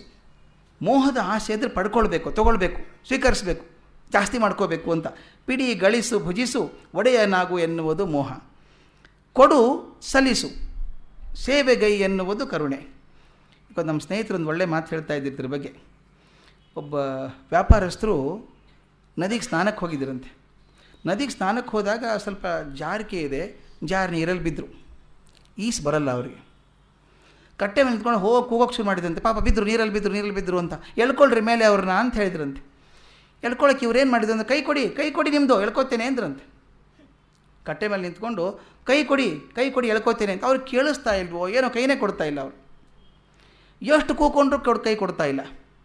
ಅದಕ್ಕೆ ಅವ್ರ ಸ್ನೇಹಿತ ಬಂದಂತೆ, ನಾನು ಪಾರು ಮಾಡ್ತೀನಿ ರೀ ಅಂತ. ಅಲ್ಲ, ಕೈನೇ ಕೊಡಲ್ಲ, ಅವ್ರು ಮುಣುಗ್ತಾ ಇದ್ದಾರೆ ನೋಡಿ, 2 ಸಲ ಮುಳುಗಿದ್ದಾರೆ ಈಗ ಅಂತ ಹೇಳಿದ್ರಂತೆ. ಹಾಗಲ್ಲ ಅದು, ನಾನು ಹೇಳ್ತೀನಿ ನೋಡಿ, ಕೈ ತೊಗೊಳ್ಳಿ ಅಂದ್ರಂತೆ. ಪಟ್ನ ಹಿಡ್ಕೊಂಡ್ರಂತೆ ಕೈಯವರು. ಕೊಡಿ ಅಂದರೆ ಕೇಳಿಸೋದೇ ಇಲ್ಲ ಅಂತ, ತೊಗೊಳ್ಳಿ ಅಂದರೆ ಕೇಳಿಸುತ್ತೆ ಅವರಿಗೆ. ಕೈ ಕೊಡಿ ಅಂತ ಕೇಳಿದ್ರಲ್ಲ ಇವರು, ಮುಣುಗು ಹೊತ್ತಿಗೂ ಕೊಡೋದಾ ಬೇಡ ಅಂತ ಬಿಟ್ಟಿದ್ರು ಅವರು. ಕೈ ತೊಗೊಳ್ಳಿ ಅಂದ್ಮೇಲೆ ತೊಗೊಳ್ಳೋದಾದ್ರೆ ಅವಕಾಶ ತೊಗೊಳ್ಳೋಣ ಅಂತ. ಅದಕ್ಕೆ ಅದು ಹಾಗೆ ನೋಡಿ. ಅದು ಮೊದಲು ಹೇಳೋದು ಮೋಹ ಇದೆಯಲ್ಲ, ತಗೋ ಗಳಿಸು ಭುಜಿಸು ತಿನ್ನುವುದನ್ನು ಒಡೆಯನಾಗು ಅನ್ನೋದು ಮೋಹ. ಮತ್ತೊಬ್ಬರಿಗೆ ಕೊಡು ಅನ್ನುವಂಥದ್ದು ಕರುಣೆ. 3ನೇದು ಶಾಂತಿ ಏನು ಹೇಳುತ್ತೆ ಅಂದರೆ ಬಿಡು ನೀನು ನಾನುಗಳ. ನಾನು ನೀನು ಅನ್ನುವಂಥದ್ದು ಬಿಟ್ಟುಬಿಟ್ಟಿದ್ದನ್ನು. ಇದನ್ನು ಬಿಟ್ಟು ವಿಶ್ವಾತ್ಮ ಪದವನ್ನು ನೀನು ಅಡರು, ವಿಶ್ವಾತ್ಮ ಪದಕ್ಕೆ ನೀನು ಮುಂದೆ ಹೋಗು ಅಂತ ಹೇಳುವಂಥದ್ದು ಶಾಂತಿ. ಹಿಂದ್ಕೊಂದು ಸಲ ಹೇಳಿದ್ದು ನೆನಪಿಲ್ಲ ನನಗೆ. ಭಾಳ ದೊಡ್ಡ ಮಾತನ್ನು ಒಬ್ಬರು ಗುರುಗಳು ಹೇಳಿದ್ರು ನನಗೆ. ಗದಗಿನಲ್ಲಿ ಒಬ್ಬರು ಸನ್ಯಾಸಿಗಳು ಯಾರು ಹೇಳಿದ್ರು ನನಗೆ ಮಾತು, ನಾನೇ ನೀ ಅಂತ. ನಾನೇ ನೀ ಅಂತ ಬರೆದ್ರೆ ಹೀಗೆ ಓದಿದರೆ ನಾನೇ ನೀ, ನಾನೇ ನೀನು ಅಂತಾಗತ್ತೆ. ಹೀಗೆ ಓದಿದರೆ ನೀನೇ ನಾನು ನೀನು ವ್ಯತ್ಯಾಸ ಇಲ್ಲ ಅಂತ. ಹೀಗೆ ಓದಿದರೆ ನಾನೇ ನೀ, ಹೀಗೆ ಓದಿದರೆ ನೀನೇ ನಾ ಅಂತ. ಹಾಗೆ ನಾನು ನೀನುಗಳನ್ನು ಬಿಟ್ಟು ವಿಶ್ವಾತ್ಮ ಪದಕ್ಕೆ ಆ ಕಡೆ ಹೋಗೋದಿದೆಯಲ್ಲ, ಅದು ಹೋಗುವಂತನ್ನುವಂಥದ್ದು ಶಾಂತಿ. ಈ ಎಲ್ಲ ಸ್ವಾರಸ್ಯಗಳಿಂದಾಗಿ ಜೀವನ ಹಸನಾಗ್ತದೆ, ಪ್ರಗತಿಮುಖವಾಗ್ತದೆ, ಸಾರ್ಥಕತೆಯನ್ನು ಪಡೀತದೆ ಅಂತ. ಕೊನೆಯದಾಗಿ ಜೀವನದ ಔನ್ನತ್ಯದ ಬಗ್ಗೆ ಒಂದು 3-4 ಪದ್ಯಗಳನ್ನು ಮಾತ್ರ ಆರಿಸ್ಕೊಂಡ್ಬಂದಿದ್ದೆ ನಾನು. ಯಾಕಂದರೆ ಸಮಗ್ರ ರೂಪದಲ್ಲಿ ಹೇಳೋದಾದರೆ 3-4 ಹೇಳ್ಬೋದು. ನಿಜವಾದ ಸ್ವಾರಸ್ಯವಾದ ಒಂದು ಬದುಕಿದೆಯಲ್ಲ, ಇದು ಔನ್ನತ್ಯಕ್ಕೆ ಏರಬೇಕಾದ್ರೆ ವ್ಯಕ್ತಿಯ ಸಾಹಸದಿಂದ, ಉತ್ಸಾಹದಿಂದ, ಸಮಾಜ ಪ್ರೇಮದಿಂದ, ನಿರ್ಮಮತೆಯಿಂದ, ಕ್ಷಮೆಯಿಂದ ಮತ್ತು ಭಗವಂತ ನಂಬಿಕೆಯಿಂದ ಅಂತ DVG ಬೇರೆ ಬೇರೆ ಪದ್ಯಗಳಲ್ಲಿ ಹೇಳ್ತಾರೆ. ಈ ಔನ್ನತ್ಯವನ್ನು ಬಯಸುವಂಥ ಒಂದು ಜೀವ ಮುಖ್ಯ ಲಕ್ಷಣ, ಭಾಳ ನನಗೆ ಪ್ರೀತಿ ಬಂದಿರುವಂಥದ್ದು ಮುಖ್ಯ ಲಕ್ಷಣ ಅಂದರೆ ಉತ್ಸಾಹ. ಇದು ಯಾವತ್ತಿದ್ರೂ DVG ಹೇಳೋದೆ. ಮನೆ ಕೂಡ ತುಂಬ ಚೆನ್ನಾಗಿ ಶ್ರೀಮನ್ ರಾಮಸ್ವಾಮಿಯವರು ಹೇಳ್ತಾಯಿದ್ರು, ಈ ಅಳಬುರ್ಕ್ ಹಾಡು ಹಾಕಬೇಡಪ್ಪ ಇಲ್ಲಿ ಅಂತ. ಈ ಹಾಡು ಗೊಳೋ ಅಂತ ಅಳುವಂಥ ಹಾಡು ಹಾಕಬೇಡ, ಸ್ವಲ್ಪ ಉತ್ಸಾಹದಿಂದ ಬರುವಂಥ ಸ್ವಲ್ಪ ವೈಬ್ರೆಂಟ್ ಆಗಿರೋ ಹಾಡು ಹಾಕು ಅಂತ. ಇದು DVG ಯಾವತ್ತಿದ್ರೂ ಹೇಳುವಂಥ ಉತ್ಸಾಹ ಇರಬೇಕು. ಅವರು ಬರೀತಾರೆ, ಇದು ಸಾಕು ಮಾಡೋ ಜನ್ಮ ಅನ್ನೋದನ್ನು ಬಂದ್ ಮಾಡಿರಿ ಈ ಗೋಳು ತಲೆಯಿಂದ ಕೈ ಬಂದು ಕೆಲಸ ಆಗಲಿ ಅಂತ. ಇದನ್ನು ಇಷ್ಟು ಚೆನ್ನಾಗಿ ಬರೆದಿದ್ದಾರೆ ನೋಡಿ. ಇದನ್ನು ಭಾಳ ಚೆನ್ನಾಗಿರೋ ಮಾತು. 272 272. ಬೊಮ್ಮನೆ ಸಂಸ್ಕೃತಿಯ ಕಟ್ಟಿಕೊಂಡು ಉತ್ಸಾಹಿಸೆ. ಸಂಸ್ಕೃತಿಯಲ್ಲ, ಸಂಸ್ಕೃತಿ. ಕೆಲವೊಂದು ಕಡೆ ಸಂಸ್ಕೃತಿ ಅಂತ ಬಂದಿದೆ ಅದು. ಬೊಮ್ಮನೆ ಸಂಸ್ಕೃತಿಯ ಕಟ್ಟಿಕೊಂಡು ಉತ್ಸಾಹಿಸೆ, ಸುಮ್ಮನೆ ಅರಚಣವಿರದೆ ಪ್ರಕೃತಿ ತೊಡಗುತ್ತಿರೆ, ಜನ್ಮ ಸಾಕೆನ್ನುವುದೇಂ ದುಮ್ಮಾನ ಪಡುವುದೇಂ ಚಿಮ್ಮು ಉಲ್ಲಾಸವ ಧರೆಗೆ ಮಂಕುತಿಮ್ಮ. ಈ ಮಾತು ತುಂಬ ಇಷ್ಟ ಬರುವಂಥದ್ದು. ಬೊಮ್ಮನೆ ಸಂಸ್ಕೃತಿಯ ಕಟ್ಟಿಕೊಂಡು ಉತ್ಸಾಹಿಸೆ. ಸಂಸ್ಕೃತಿ ಅಂದರೆ ಸಂಸಾರ ಮತ್ತು ಹುಟ್ಟು ಸಾವು. ಸಂಸಾರ ಹುಟ್ಟು ಸಾವು ಸಂಸ್ಕೃತಿ ಅಂತ. ಈ ಸಂಸ್ಕೃತಿ ಕಟ್ಕೊಂಡು, ಸಂಸಾರ ಇದೆಯಲ್ಲ, ದೊಡ್ಡ ಸಂಸಾರ ಕಟ್ಕೊಂಡಿದ್ದಾನೆ ಭಗವಂತ, ಅವನೇ ಕಟ್ಕೊಂಡು ಒದ್ದಾಡ್ತಾ ಇದ್ದಾನೆ. ಆದರೆ ಒದ್ದಾಡ್ತಾರೆ, ಉತ್ಸಾಹದಿಂದಿದ್ದಾನೆ ಅವನು. ಅವನೇ ಉತ್ಸಾಹದಿಂದ ಇರಬೇಕಾದ್ರೆ ಮತ್ತು ಪ್ರಕೃತಿ ಏನು ಮಾಡ್ತದೆ, ಸುಮ್ಮನೆ ಅರೆಚಣವಿರದೆ ಒಂದು ಅರ್ಧ ಗಳಿಗೆ ಕೂಡ ಸುಮ್ಮನೆ ಕೂತ್ಕೊಳ್ಳೋದಿಲ್ಲ ಪ್ರಕೃತಿ. ಸತತ ಕೃಷಿಯೋ ಪ್ರಕೃತಿ ಅಂತ ನೀನು ನೋಡಿದ್ವಲ್ಲ, ಸತತವಾಗಿ ಉತ್ಸಾಹದಿಂದ ಕೆಲಸ ಮಾಡುವಂಥ ಪ್ರಕೃತಿ ಇರಬೇಕಾದ್ರೆ ಜನ್ಮ ಸಾಕೆನ್ನುವುದೇಂ, ಸಾಕಪ್ಪ ಜನ್ಮ ಅಂತ ಅನ್ನೋದು ಯಾಕೆ, ದುಮ್ಮಾನ ಪಡುವುದೇಂ, ಸಂಕಟ ಪಡೋದು ಅದಕ್ಕೆ, ಚಿಮ್ಮು ಉಲ್ಲಾಸವ ಧರೆಗೆ ಮಂಕುತಿಮ್ಮ, ಜಗತ್ತಿಗೆ ಉಲ್ಲಾಸವನ್ನು ಕೊಡು ಅಂತ ಹೇಳ್ತಾರೆ. ಒಂದು ಕಥೆಯಲ್ಲಿ ಓದಿದ್ದುಂಟು ನಾನು. ಈ ಬೀಚ್ ಪಕ್ಕದಲ್ಲಿ ಒಬ್ಬ ಮನುಷ್ಯ ಈ 100 ಬಲೂನ್ ಹಿಡ್ಕೊಂಡು ನಿಂತ್ಕೊಂಡು ಮಾರಾಟ ಮಾಡ್ತಿರ್ತಾರೆ ನೋಡಿ, ಮಕ್ಕಳು ಬರ್ತಾರೆ ಅಂತ.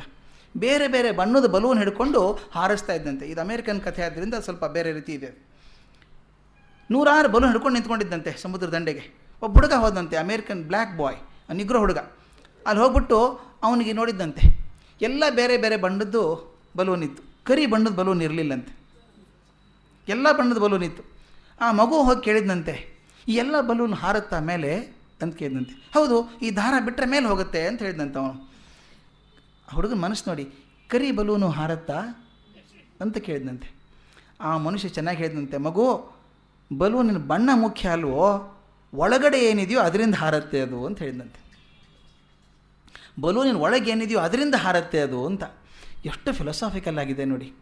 ನಾವು ಉತ್ಸಾಹದಿಂದ ಮೇಲೆ ಹಾರಬೇಕಾದ ನೋಡಿ, ಬಲೂನ್ ಮೇಲೆ ಹಾರಬೇಕಾದ್ರೆ ಏನು ಮಾಡ್ತೀವಿ ನಾವು, ಒಳಗಡೆ ಹೈಡ್ರೋಜನ್ ಅಂಥದ್ದು ಯಾವುದೋ ಒಂದು ಗಾಳಿ ಹಾಕ್ತೇವೆ, ಹಗುರವಾಗಿರುವಂಥ ಗಾಳಿ ಹಾಕ್ತೇವೆ. ಹಗುರವಾಗಿರೋ ಗಾಳಿ ಹಾಕಿದರೆ ಬಲೂನ್ ಮೇಲೆ ಹೋಗುತ್ತೆ. ಅಂದರೆ ಬಲೂನ್ ಒಳಗೆ ಹಗುರವಾಗಿದ್ದರೆ ಬಲೂನ್ ಮೇಲಕ್ಕೆ ಹೋಗುತ್ತೆ. ನಾವು ಕೆಲವು ನೋಡಿದ್ದೀವಿ ಆಟದ ಸಾಮಾನು, ಬಲೂನ್ ನೀರು ಹಾಕೊಂಬಂದಿರ್ತಾರೆ ನೋಡಿದ್ದೀರಾ, ನೀರು ಹಾಕಿ ಹಿಂಗೆ ಹೊಡೆದು ಆಟ ಆಡ್ತಿರ್ತಾರೆ ಮಕ್ಕಳು.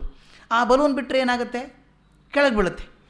ಅಂದರೆ ಈ ಬಲೂನಿನ ಒಳಗೆ ಭಾರ ಇದ್ದಾಗ ಬಲೂನ್ ಕೆಳಗೆ ಬೀಳುತ್ತೆ, ಬಲೂನಿನ ಒಳಗೆ ಹಗುರವಾದಂಥ ವಸ್ತು ಇದ್ದರೆ ಬಲೂನ್ ಮೇಲೆ ಹೋಗುತ್ತೆ. ಅದು ನಮಗೂ ಅನ್ವಯಿಸುತ್ತೆ. ನನ್ನ ಮನಸ್ಸು ಹಗುರಾಗಿದ್ದರೆ ನನ್ನ ಮೇಲೆ ಹೋಗೋಕ್ಕೆ ಸಾಧ್ಯ ಇದೆ. ನನ್ನ ಮನಸ್ಸು ಹಗುರಾಗೋದು ಉತ್ಸಾಹದಿಂದ ಇದ್ದಾಗ ಮಾತ್ರ. ನನ್ನ ಮನಸ್ಸು ಭಾರವಾದರೆ ನಾನು ಬಲೂನ ನೀರು ತುಂಬಿದ ಹಾಗೆ ಕೆಳಗೆ ಬೀಳೋದು ನಾನು. ಅದಕ್ಕೆ ಹೇಳ್ತಾನೆ, what is inside the balloon is more important that takes it up ಅಂತ. ಹಾಗೆ ನಮ್ಮ ಮನಸ್ಸಿನ ಒಳಗೆ ಏನಿದೆಯೋ ಅದರಿಂದ ನಾವು ಮೇಲೆ ಹೋಗೋದು ಕೆಳಗೆ ಬರೋದಾಗತ್ತೆ. ನನ್ನ ಮನಸ್ಸಿನಲ್ಲಿ ಉತ್ಸಾಹ ತುಂಬಿಕೊಂಡಿದ್ದರೆ ನಾನು ಯಾವತ್ತೂ ಕೆಳಗೆ ಬರೋಲ್ಲ, ಮೇಲೆ ಇರ್ತೀನಿ ಅಂತ ಒಂದು ಹೇಳ್ತಾರೆ. ಆ ಉತ್ಸಾಹದಿಂದ ಕೆಲಸ ಮಾಡೋರಿಗೆ ಕಷ್ಟ ಗೊತ್ತಾಗಲ್ಲ ಅಂತ ಉತ್ಸಾಹದಲ್ಲಿದ್ದಾಗ. ಅಷ್ಟೇ ತಮ್ಗೆ ಗೊತ್ತಿರಬೇಕು, ಚಾರ್ಲ್ಸ್ ಬ್ಯಾಬೇಜ್ ಅಂತನೋನು ಈ ಕಂಪ್ಯೂಟರ್ ಕಂಡು ಹಿಡಿದಂಥ ಮನುಷ್ಯ. ಚಾರ್ಲ್ಸ್ ಬ್ಯಾಬೇಜ್ ಅಂತ. ಅವನು ತನ್ನ ಜೀವನ ಚರಿತ್ರೆಯಲ್ಲಿ ಬರೆದಿದ್ದ ಒಂದು ಕಣ್ಣು ಘಟನೆ ಬರೆದಿದ್ದ, ನಿನ್ನೆ ಓದ್ತಾ ಇದ್ದೆ ಅದನ್ನು. ಅದ್ರಲ್ಲಿ ಹೇಳ್ತಾನೆ, ಅವನು ಹುಡುಗನಾಗಿದ್ದ ಒಂದು ತಮಾಷೆ ಘಟನೆ ಆಯ್ತಂತೆ. ಅದರಿಂದ ಎಷ್ಟು ಸ್ಫೂರ್ತಿ, ಸಣ್ಣ ಸಣ್ಣ ಘಟನೆ ಎಷ್ಟು ಸ್ಫೂರ್ತಿ ಕೊಡುತ್ತೆ ನೋಡಿ. ಅವನು ತನ್ನ ಶಾಲೆಗೆ ಹೋಗಬೇಕಾದ್ರೆ ಅಲ್ಲೊಂದು ನಾಣ್ಯ ಕಾಣಿಸ್ತಂತೆ ರೋಡ್ ಮೇಲೆ, ಹೊಳಿತಾ ಇತ್ತು. ಓಯ್ಯೋ ಬಂಗಾರದ ನಾಣ್ಯ ಅನ್ನಿಸ್ತು ಅವನಿಗೆ. ಹುಡುಗ ಅವನು ಗೊತ್ತಿಲ್ಲ, ಅದು ಚೆನ್ನಾಗಿ ಮಿಂಚ್ತಾ ಇತ್ತದು, ಬಂಗಾರದ ಥರನ ಮಿಂಚ್ತಾ ಇತ್ತು. ಒರೆಸಿದ, ಇನ್ನೂ ಜೋರಾಗಿ ಮಿಂಚೋಕೆ ಶುರು ಆಯಿತು. ಓ ಬಂಗಾರದ ನಾಣ್ಯ ಸಿಕ್ತು ಅಂದ್ಕೊಂಡಂತೆ. ಹೌದು ಅಲ್ವಾ ಇದು ಅಂತ ಅಲ್ಲಿ ಹೋಗಿ ಆ ಟೀಚರಿಗೆ ಕೇಳಿ, ಈ ಟೀಚರ್ ಲ್ಯಾಬ್ರಾಟ್ರಿಗೆ ಹೋಗಿ ಪರೀಕ್ಷೆ ಮಾಡಿ 1-2 ತಾಸು ಒದ್ದಾಡಿದಂತೆ. ಒದ್ದಾಡಿದ ಕೊನೆಗೆ ಗೊತ್ತಾಯಿತು ಅದು ಹಿತ್ತಾಳೆ ನಾಣ್ಯ, ಅದು ಬಂಗಾರದ್ದಲ್ಲ ಅಂತ ಗೊತ್ತಾಯಿತು ಅವನಿಗೆ. ಅವನು ಬರೀತಾನೆ, ತಮಾಷೆ ಅಂದರೆ ಬೆಳಗ್ಗೆ ನಾನು ಶಾಲೆಗೆ ಹೋಗೋದಿಲ್ಲ ಅಂತ ಅಳ್ತಾ ಇದ್ದೆ. ಯಾಕೆಂದರೆ ನನಗೆ ಹಲ್ಲು ನೋವಾಗಿತ್ತು.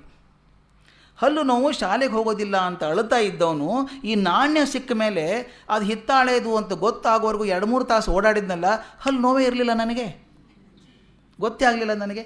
ಉತ್ಸಾಹದಿಂದ ಕೆಲಸ ಮಾಡುವಾಗ ನೋವು ಗೊತ್ತಾಗಲಿಲ್ಲ. ಅಂತೆ ಉತ್ಸಾಹದಿಂದ ಕೆಲಸ ಮಾಡೋರು ಮೇಲೆ ಹೋಗ್ತಾರೆ.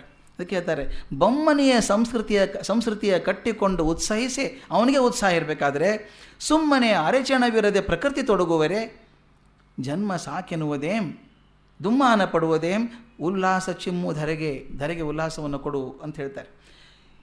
ಇದಾದ ಮೇಲೆ ಇನ್ನೊಂದು ಪದ್ಯ ನನಗೆ ಬಹಳ ಮುಖ್ಯವಾಗಿ ಬೇಕಾಗಿರೋದಿಲ್ಲ. ಜೀವನ ಬದುಕೋ ರೀತಿ ಹೇಗೆ ಅಂತ 4 ಉದಾಹರಣೆ ಕೊಡ್ತಾರೆ. ತುಂಬ ಸೊಗಸಾಗಿರೋ ಉದಾಹರಣೆ. 575 575. ಕಕ್ಷಿಗಾರನ ಒಲೆ ಪೌರುತ್ಯ ನ್ಯಾಯಕ್ಕೆ, ಸಾಕ್ಷಿಯ ಒಲಿರು ಕಡೆಗೆ ತೀರ್ಪಾಗುವಂದು, ಭಿಕ್ಷುವಲು ಕಾಲ ಸವೆಯಿಸಿ ಲೋಕಯಾತ್ರೆಯಲ್ಲಿ ಪಕ್ಷಿವಲು ಮನದೊಳು ಮಂಕುತಿಮ್ಮ. ಇದು ಸ್ವಲ್ಪ ನೋಡ್ಬಿಡೋಣ ಇದು ಹೇಗಿದೆ ಅಂತ. ಕಕ್ಷಿಗಾರನ ಒಲೆ ಹೋರುತ್ಯ ನ್ಯಾಯಕ್ಕೆ, ನ್ಯಾಯದ ವಿಷಯ ಬಂದಾಗ ಕಕ್ಷಿಗಾರನ ಹಾಗೆ ಓಡಾಡಬೇಕಂತೆ. ನಾನೇ ಕಕ್ಷಿಗಾರ ಆಗಿದ್ದರೆ, ಕೋರ್ಟಿಗೆ ಹೋಗಿದ್ದರೆ, ಕಕ್ಷಿಗಾರ ನಾನು ಭಾಳಷ್ಟು ಇದೆಯಲ್ಲ, ನನ್ನ ಕೇಸ್ ಹೋಗ್ಬಿಟ್ರೆ ಏನು ಮಾಡ್ತೀನಿ ಅಂತ ಹೇಳ್ತೀನಿ, ಅದನ್ನು ಹಿಡ್ಕೊಂಬರ್ತೇನೆ, ಈ ಕಾರಣ ಹಿಡ್ಕೊಂಬರ್ತೇನೆ, ಆ ಪೇಪರ್ ತೊಗೊಂಬರ್ತೇನೆ, ನಮ್ಮ ವಕೀಲರಿಗೆ ಕೊಡ್ತೇವೆ, ಹೀಗೆ ಮಾಡಿದ್ರೆ ಸರಿ ಅಂತ. ಎಷ್ಟು ಟೆನ್ಷನ್ ಇರುತ್ತಲ್ಲ. ನ್ಯಾಯಕ್ಕಾಗಿ ಹೋರಾಡುವಾಗ ಕಕ್ಷಿಗಾರನ ಥರನೇ ಇರಬೇಕಂತೆ. ಅಂದರೆ ಒಂದು ಚೂರು ಬಿಡದೇನೆ ನಂದು ಪೂರ್ತಿ ಅದರ ಮೇಲೆ ನಿಂತ್ಕೊಂಡಿದೆ ಜೀವ ಅನ್ನೋ ಹಾಗೆ ಪರಿಶ್ರಮದಿಂದ ಪ್ರಯತ್ನ ಪಡಬೇಕು. ಒಂದು ಚೂರು ಬಿಡೋ ಹಾಗಿಲ್ಲ. ಕಕ್ಷಿಗಾರ ಅಲ್ವಾ ನಾನು, ಕೇಸೇ ಹೋಗ್ಬಿಟ್ರೆ ನಾನು ಲುಕ್ಸಾನ್ ಆಗುತ್ತಲ್ಲ ಅಂತ ಹೇಳಿ ಕಕ್ಷಿಗಾರನ ಒಲು ಹೋರುತ್ತೆ ನ್ಯಾಯಕ್ಕೆ. ನ್ಯಾಯದ ವಿಷಯ ಬಂದಾಗ ಕಕ್ಷಿಗಾರನ ಥರ ಇರು. ಮುಂದಿನ ಮಾತು ನೋಡಿ ಎಷ್ಟು ಚೆನ್ನಾಗಿದೆ. ಸಾಕ್ಷಿಯ ಓಲಿರು ಕಡೆಗೆ ತೀರ್ಪಾಗುವಂದು. ಕಕ್ಷಿಗಾರನ ಥರ ಹೋರಾಡು, ಆದರೆ ತೀರ್ಪು ಕೊಡೋ ದಿವಸ ಬರುತ್ತಲ್ಲ, ಜಡ್ಜ್ ತೀರ್ಮಾನ ಕೊಡ್ತಾನಲ್ಲ, ಅವತ್ತು ಕಕ್ಷಿಗಾರನ ಥರ ಇರಬೇಡ, ಸಾಕ್ಷಿ ಥರ ಇರು.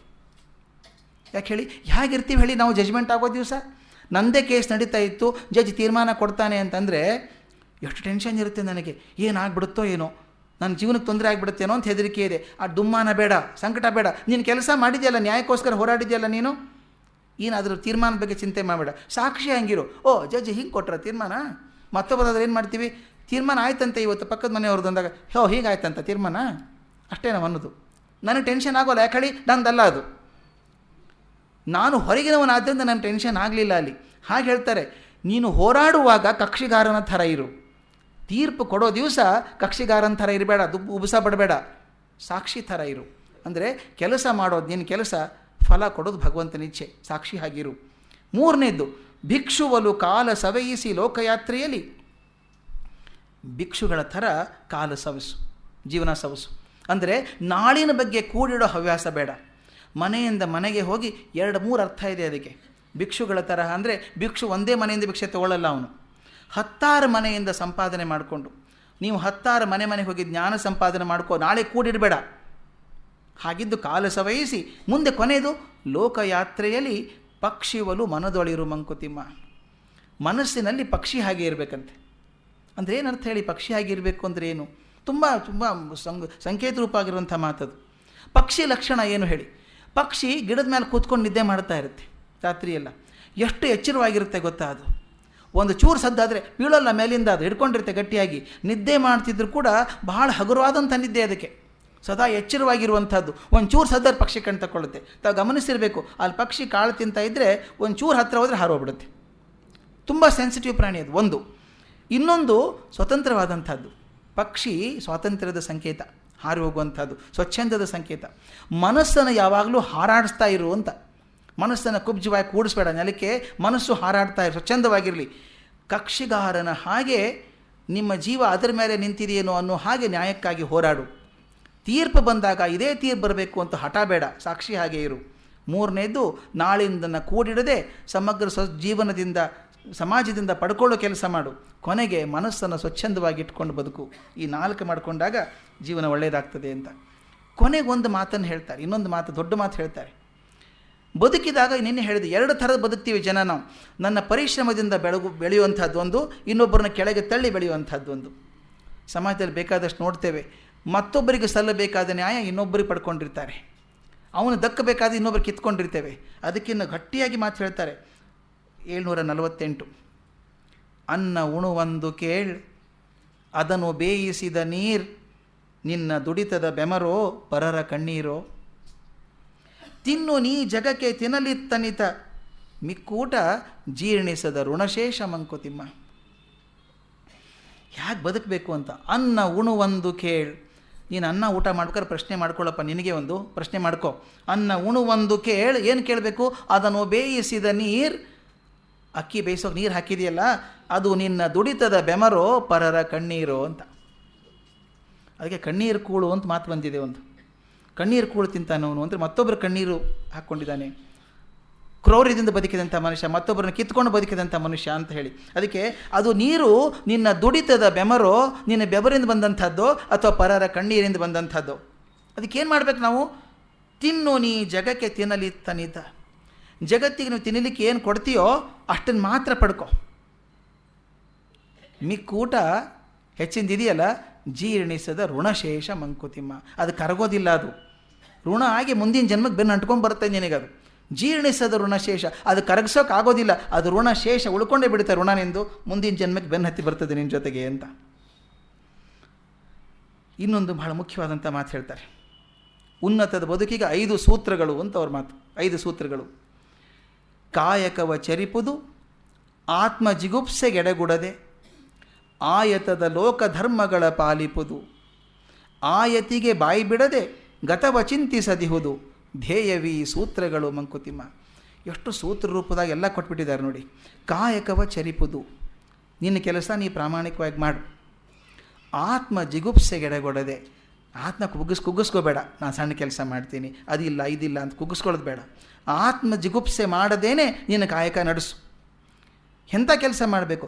ಆಯತದ ಲೋಕಧರ್ಮಗಳ ಪಾಲಿಪುದು. ಆಯತದ ಅಂದರೆ ವಿಸ್ತಾರವಾದಂಥ, ಸಣ್ಣ ಸಣ್ಣ ಕೆಲಸ ಬೇಡ, ದೊಡ್ಡ ಕೆಲಸ ಮಾಡು, 10 ಜನಕ್ಕೆ ಪ್ರಯೋಜನ ಆಗುವಂಥ ಕೆಲಸ ಮಾಡು.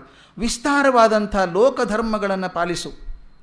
ಆಯತಿಗೆ ಬಾಯಿ ಬಿಡದೆ, ಆಯತಿ ಅಂದರೆ ಭವಿಷ್ಯ, ಭವಿಷ್ಯಕ್ಕೆ ಬಾಯಿ ಬಿಡದೆ ನಾಳೆ ಅದಕ್ಕೆ ಬೇಕು ಇದಕ್ಕೆ ಬೇಕು ಅಂತ ಹಪಹಪಿ ಮಾಡದೇನೆ ಗತವ ಚಿಂತಿಸದಿರುವುದು. ಚೆನ್ನಾಗಿರೋ ಮಾತಿದೆ ನೋಡಿ. ಮುಂದಿನ ಚಿಂತೆ ಭಾಳ ಮಾಡಬೇಡ, ಹಿಂದಿಂದಕ್ಕೆ ಭಾಳ ಕೊರಗಬೇಡ. ಗತವ ಚಿಂತಿಸದಿಹುದು ಅಂದರೆ ಹಿಂದಿನ ಕಲಿಬೇಡ ಅಂತ ಹೇಳಿಲ್ಲ, ಹಿಂದೆ ಆದದ್ರಿಂದ ಕಲಿ, ಅದನ್ನು ಕೊರಕೊಂಡು ಕೂತ್ಕೋಬೇಡ. ಎಷ್ಟೋ ಜನ ಮರೆಯೋದೇ ಇಲ್ಲ ರೀ ನಾವು. ನಾನು ರೀ 1973ದಲ್ಲಿ ಮಾಡಿದ ತಪ್ಪು ನೋಡ್ರಿ, ಅದು ತಪ್ಪು 73ಅಲ್ಲಿ ಆದದ್ದು, ನೆನೆಸ್ಕೊಳ್ಳೋದು 2005ಅಲ್ಲಿ. ನೆನೆಸ್ಕೊಂಡು ಕೊರಗಿ ಫಲವಿಲ್ಲ. ಅದಕ್ಕೆ ಗತವ ಚಿಂತಿಸದಿಹುದು, ಧ್ಯೇಯವೀ ಸೂತ್ರಗಳು ಮಂಕುತಿಮ್ಮ. ಈ ಸೂತ್ರ ರೂಪದ ಧ್ಯೇಯ ಕೊಟ್ಟಿದ್ದೇನೆ. ಧ್ಯೇಯ ಅಂದರೆ ಧ್ಯಾನಿಸುವಂಥದ್ದು, ಚಿಂತನೆ ಮಾಡುವಂಥದ್ದು ಹೇಳ್ತಾರೆ. ಪರಿಮಿತಿಯ ನರಿತಾಸೆ 714 ಮುಂದಿನ ಪದ್ಯಗಳೇ ಅದು. ಇವು 4 ವರಗಳು ಅಂತ ಹೇಳ್ತಾರೆ. ಪರಿಮಿತಿಯ ನರಿತಾಶೆ, ಪರವಶತೆ ಅಳಿದ ಸುಖ, ವಿರತಿಯೊಡೆವರೆದ ಲೋಕೋದ್ಯೋಗ ಯುಕ್ತಿ, ಪರಿಕಿಸುತ್ತ ಜೀವಿತವ ಸತ್ಯವನೆ ಪಿಡಿವ ಮತಿ, ವರಗಳಿ 4 ವರ ಮಂಕುತಿಮ್ಮ. ಇವು 4 ವರ ಇರೋದು. ಯಾವ 4 ವರ? ಪರಿಮಿತಿಯ ನರಿತಾಶೆ. ಆಶೆ ಮಾಡಬೇಕಾದ್ರೆ ನನ್ನ ಶಕ್ತಿಯನ್ನು ಗಮನಿಸ್ಕೊಂಡು ಮಾಡಬೇಕು. ಇದಕ್ಕೊಂದು ಪ್ರಸಂಗದಲ್ಲಿ ಹೇಳಿದ್ದೆ, ನನಗೇನೋ ದಾನ ಕೊಡಿ ಅಂದರೆ ಆನೆ ಕೊಟ್ಟರೆ ಏನು ಮಾಡೋದು ನಾನು? ನನ್ನ ಪರಿಮಿತಿಯನ್ನು ಇಟ್ಟುಕೊಂಡು ಆಸೆ ಪಡಬೇಕು. ನನ್ನ ಪರಿಮಿತಿಯೊಳಗೆ ನನ್ನ ಆಸೆ ಇರಲಿ. ಪರವಶತೆ ಅಳಿದ ಸುಖ, ನನ್ನ ಸುಖ ಪರವಶತೆ ಆಗದೇ ಇರಲಿ. ವಿರತಿ ಒಡೆವರೆದ ಲೋಕೋದ್ಯೋಗ ಯುಕ್ತಿ, ಲೋಕದ ಉದ್ಯೋಗ ಯುಕ್ತಿ ಮಾಡು ನೀನು, ಬೇಡ ಅನ್ನಲ್ಲ, ಯುಕ್ತಿ ಮಾಡು. ಆದರೆ ವಿರತಿ ಒಡೆವರೆದು ಅಂಟ್ಕೋಬೇಡ, ಅದನ್ನು ಲಾಭಕ್ಕೋಸ್ಕರ ಅಂಟ್ಕೊಂಡು ಮಾಡಬೇಡ. ವಿರತಿ, ಅದ್ರ ಬಗ್ಗೆ ವಿರಕ್ತತೆ ಇರಲಿ ನಿನಗೆ. ಪರಿಕಿಸುತ್ತ ಜೀವಿತವನ್ನು ಪರೀಕ್ಷೆ ಮಾಡ್ತಾ ಸತ್ಯವನ್ನೇ ಪಿಡಿಯುವ ಮತಿ. ನೋಡಿ, ಸತ್ಯವನ್ನು ಬಿಡಬೇಡ. ಈ 4 ವರಗಳು ಅಂತ ಹೇಳ್ತಾರೆ. ಈ ಮೊದಲನೇದು ನೋಡಿದಾಗ ನನಗನ್ಸುತ್ತೆ, ತಮಗೆ ಗೊತ್ತಿದೆ ಅನಿಸುತ್ತೆ ಇದು ಕತೆ, LB ಶಾಸ್ತ್ರಿ, ಲಾಲ್ ಬಹದ್ದೂರ್ ಶಾಸ್ತ್ರಿ ಅವರದ್ದು. ಅವರು ಕಾಂಗ್ರೆಸ್ ಸೆಕ್ರೆಟರಿ ಇದ್ದಾಗ ದೆಹಲಿಯಲ್ಲಿದ್ದಾಗ ಒಂದಿಷ್ಟು ಸಂಬಳ, 100 ರೂಪಾಯಿನ ನಿತ್ತಂತೆ ಸಂಬಳ ಅವ್ರಿಗೆ. ಇದ್ದಾಗ ಒಂದು ಸಲ ಮನೇಲಿ ಕೂತಾಗ ಯಾರೋ ಸ್ನೇಹಿತರು ಬಂದರು, ಲಾಲ್ ಬಹದ್ದೂರ್ ಶಾಸ್ತ್ರಿ ಸ್ನೇಹಿತರು ಬಂದರಂತೆ. ಬಂದುಬಿಟ್ಟು ನನಗೆ ಸ್ವಲ್ಪ ಒಂದು 500-600 ರೂಪಾಯಿ ಬೇಕಾಗಿತ್ತು ಯಾವುದೋ ಕೆಲಸಕ್ಕೆ ಅಂತ ಕೇಳಿದ್ರಂತೆ. ಇವರು ಶಾಸ್ತ್ರಿ, ನನ್ನ ಕಡೆ ದುಡ್ಡೇ ಇಲ್ಲಪ್ಪ, ಖರ್ಚಾಗಿ ಹೋಗ್ಬಿಟ್ಟಿದೆ. ಲಲಿತಾ ಶಾಸ್ತ್ರಿ ಅವ್ರ ಹೆಂಡ್ತಿ, ಅವರೇನೋ ಮ್ಯಾನೇಜ್ ಮಾಡ್ತಾರೆ ಗೊತ್ತಿಲ್ಲ ಅಂದ್ರಂತೆ. ಲಲಿತಾ ಒಳಗೆ ಕರೆದ್ರಂತೆ ಇವ್ರನ್ನ, ಸ್ವಲ್ಪ ಒಳಗೆ ಬನ್ನಿ ಅಂತ ಕರೆದ್ರಂತೆ. ಸ್ನೇಹಿತರಿಗೆ ತುಂಬ ಬೇಕಾಗಿರಬೇಕು, 500 ರೂಪಾಯಿ ಕೊಡ್ತೇನೆ ಅಂದ್ರಂತೆ. ಹೌದಾ ಕೊಡು ಅಂದರು. 500 ರೂಪಾಯಿ ಅವ್ರಿಗೆ ಕೊಟ್ಟರು, ಕೊಟ್ಟು ಕಳಿಸಿದ್ರು. ಕಳಿಸಿದ್ಮೇಲೆ ಕೇಳಿದ್ರಂತೆ, ಎಲ್ಲಿದ್ದು ಬಂತು 500 ರೂಪಾಯಿ ಇದು ಅಂತ ಕೇಳಿದ್ರಂತೆ. ಆಕೆ ಹೇಳಿದಂತೆ, ನೀವು ತಿಂಗಳ ನಾನು ಕೊಡ್ತಿದ್ದಲ್ಲ 100 ರೂಪಾಯಿ, ನಾನು ಆಗ 5, 10 ಉಳಿಸಿ ಒಂದು ಕಡೆ 20-25 ಉಳಿತದೆ, ಉಳಿಸಿ ಇಟ್ಕೊಂಡಿದ್ದೆ, ಪಾಪ ಸ್ನೇಹಿತರ ಕೆಲಸಕ್ಕೆ ಬಂತು ಅಂತ. ಒಳ್ಳೇದಾಯ್ತು ಅಂತ ಹೇಳಿದ್ರಂತೆ. ಹೇಳಿಬಿಟ್ಟು ತಕ್ಷಣ ಪತ್ರ ಬರೆದ್ರಂತೆ, ನನ್ನ ಹೆಂಡತಿ ಬಹಳ ಬುದ್ಧಿವಂತೆ, ಕಮ್ಮಿ ಸಂಬಳದಲ್ಲೇ ಜೀವನ ನಡೆಸ್ತಾಳೆ, ಆದರೆ ಮುಂದಿನ ಸಲ ನನ್ನ ಸಂಬಳ 100 ರೂಪಾಯಿ ಬೇಡ, 75 ಕೊಡಿ ಮುಂದಿನ ತಿಂಗಳಿಂದ ಅಂತ. ನೋಡಿ, ನನಗೆ ಸಾಕು ಇಷ್ಟು, ಇನ್ನು ಜಾಸ್ತಿ ಬೇಡ, ಅದು 25 ಜಾಸ್ತಿ ಆದಂಗೆ ಆಯ್ತಲ್ಲ, ಇನ್ನು ಸಾಕೋದು ಅಂತ ಬರೆದ್ರಂತೆ. ಅದಕ್ಕೆ ನಮ್ಮ DVGನೇ ಮಾಡಿದ್ದಿಲ್ವಾ, ವೀರತಿ ಒಡೆವರೆದ ಲೋಕೋದ್ಯೋಗ ಯುಕ್ತಿ. ಲೋಕೋದ್ಯೋಗದಲ್ಲಿ ಇದ್ದಾಗ ಬಂದಂಥ ವಿರಕ್ತಿ ಎಷ್ಟು ಅದ್ಭುತವಾದದ್ದು ತಾವು ನೋಡಿದ್ದೀರಿ. ಇಲ್ಲಿ ನಮ್ಮ ಟೌನ್ ಹಾಲ್ ಸನ್ಮಾನ ಆಯಿತು ಅವರಿಗೆ. ಸನ್ಮಾನ ಆಗಿ 1 ಲಕ್ಷ ರೂಪಾಯಿ ಗೌರವಧನ ಕೊಟ್ಟರು ಅವರಿಗೆ. 1 ಲಕ್ಷ ರೂಪಾಯಿ ಕೊಟ್ಟಾಗ ಅಂದ ತಕ್ಷಣ ಗೋಖಲೆ ಇನ್ಸ್ಟಿಟ್ಯೂಟಿಗೆ ಕೊಟ್ಟರು. 1 ಲಕ್ಷ ರೂಪಾಯಿ ನನಗೆ ಬೇಡ, ಸಂಸ್ಥೆಗೆ ಹೋಗಬೇಕು ಅಂತ ಕೊಟ್ಟರಂತೆ. ಮರುದಿನ ಆದಂಥ ಘಟನೆ ಓದಿದ್ದೆ ನಾನು. ಅವ್ರ ಮನೆ ಹತ್ತಿರ ಒಂದು ದಿನಸಿ ಅಂಗಡಿಯಲ್ಲಿ ಯಾರೋ ಒಬ್ರು ನಿಂತ್ಕೊಂಡಿದ್ರು ಸ್ನೇಹಿತರು. DVG ಮನೆಯಿಂದ ಒಂದು ಚೀಟಿ ಹೋಯ್ತಂತೆ ಅಂಗಡಿಗೆ. ಇವರೆಲ್ಲ ನಿಂತ್ಕೊಂಡಿದ್ರು ಇವರು. ಏನು ಚೀಟಿ ಯಜಮಾನ್ರ ಮನೆಯಿಂದ ಬಂತಲ್ಲ ಅಂತ ಕೇಳಿದ್ರಂತೆ. ಏನಿಲ್ಲ ಅಂತ, ಏನು ಅಂತ ಕೇಳಿದಾಗ ಬರೆದಿತ್ತಂತೆ, ಮನೆಯಲ್ಲಿ ಸಕ್ಕರೆ ಕಾಫಿ ಪುಡಿ ಎಲ್ಲ ಮುಗಿದು ಹೋಗಿದೆ, ಕೊಡೋಕ್ಕೆ ತಕ್ಷಣಕ್ಕೆ ದುಡ್ಡಿಲ್ಲ, ಅದಕ್ಕೆ ಕೊಟ್ಟರೆ ಆನಂತರ ತೀರಿಸ್ತೇನೆ ಅಂತೇನೋ ಪತ್ರ ಬರ್ತಿತ್ತು. ಚೀಟಿ ಬರೆದು ಕಳಿಸಿದ್ರಂತೆ. ಅವ್ರಿಗೆ ಏನು ಹೇಳಬೇಕು ತೋಚಲಿಲ್ಲ. ಮನೆಯಲ್ಲಿ ಈ ಪರಿಸ್ಥಿತಿ ಇದ್ದಾಗ 1 ಲಕ್ಷ ರೂಪಾಯಿ ಕೊಟ್ಟಂಥದ್ದನ್ನು ಸಂಸ್ಥೆಗೆ ಕೊಡೋದಿದೆಯಲ್ಲ, ಲೋಕೋದ್ಯೋಗ ಯುಕ್ತಿಯಲ್ಲಿ ವಿರಕ್ತಿಯನ್ನಿಡುವಂಥದ್ದು. ಪರಿಕಿಸುತ್ತ ಜೀವನವ ಸತ್ಯವನ್ನೇ ಪಡೆಯುವ ಮತಿ. ಈ ಸತ್ಯವನ್ನು ಹಿಡಿಯುವಂಥದ್ದಿದೆಯಲ್ಲ, ಪ್ರತಿಯೊಂದು ಕ್ಷಣದಲ್ಲೂ ನೋಡಿದ್ದೀವಿ ನಾವು. ಹಿಂದೆ ಹಳೆ ಕಾಲದ್ದೇ ಮಾತ್ರ ಅಲ್ಲ, ಈಗ ಕಾಲಕ್ಕೆ ಕೂಡ ನೋಡಿದ್ದೀವಿ.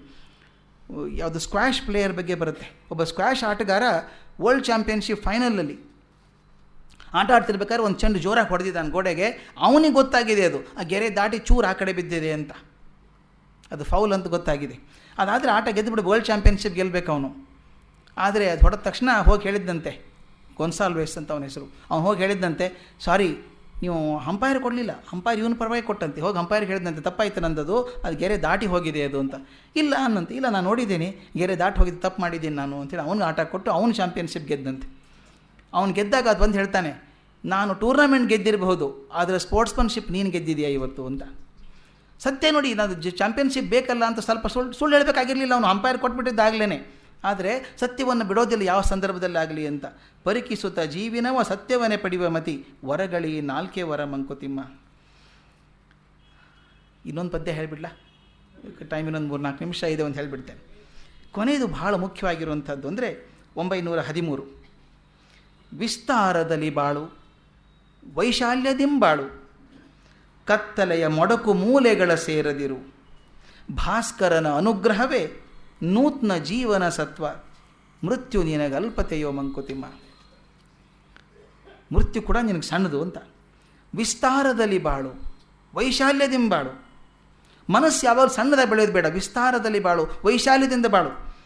ಕತ್ತಲೆಯ ಮೊಡಕು ಮೂಲೆಗಳ ಸೇರದಿರು. ಆ ಪದ ಹೇಗಿದೆ ನೋಡಿ, ಮೊಡಕು ಅಂದರೆ ಕಣ್ಣಿಗೆ ಕಾಣಿಸ್ಲಾರದ್ದು, ಕಣ್ಣಿಗೆ ಕಾಣಿಸಿದ ಮೂಲೆಗೆ ಕೂತ್ಕೋಬೇಡ. ಕತ್ತಲೆಯ ಮೊಡಕು ಮೂಲೆಗಳ ಸೇರದಿರು, ಭಾಸ್ಕರನ ಅನುಗ್ರಹವೇ ನೂತನ ಜೀವನ ಸತ್ವ. ಸೂರ್ಯ ನಮಗೆ ಪ್ರಖರ ಬೆಳಕನ್ನು ಕೊಡ್ತಾನೆ, ಆ ಭಾಸ್ಕರನ ಅನುಗ್ರಹ ಇದೆಯಲ್ಲ, ನೂತನವಾದಂಥ ಜೀವನ ಸತ್ವ ಅದು.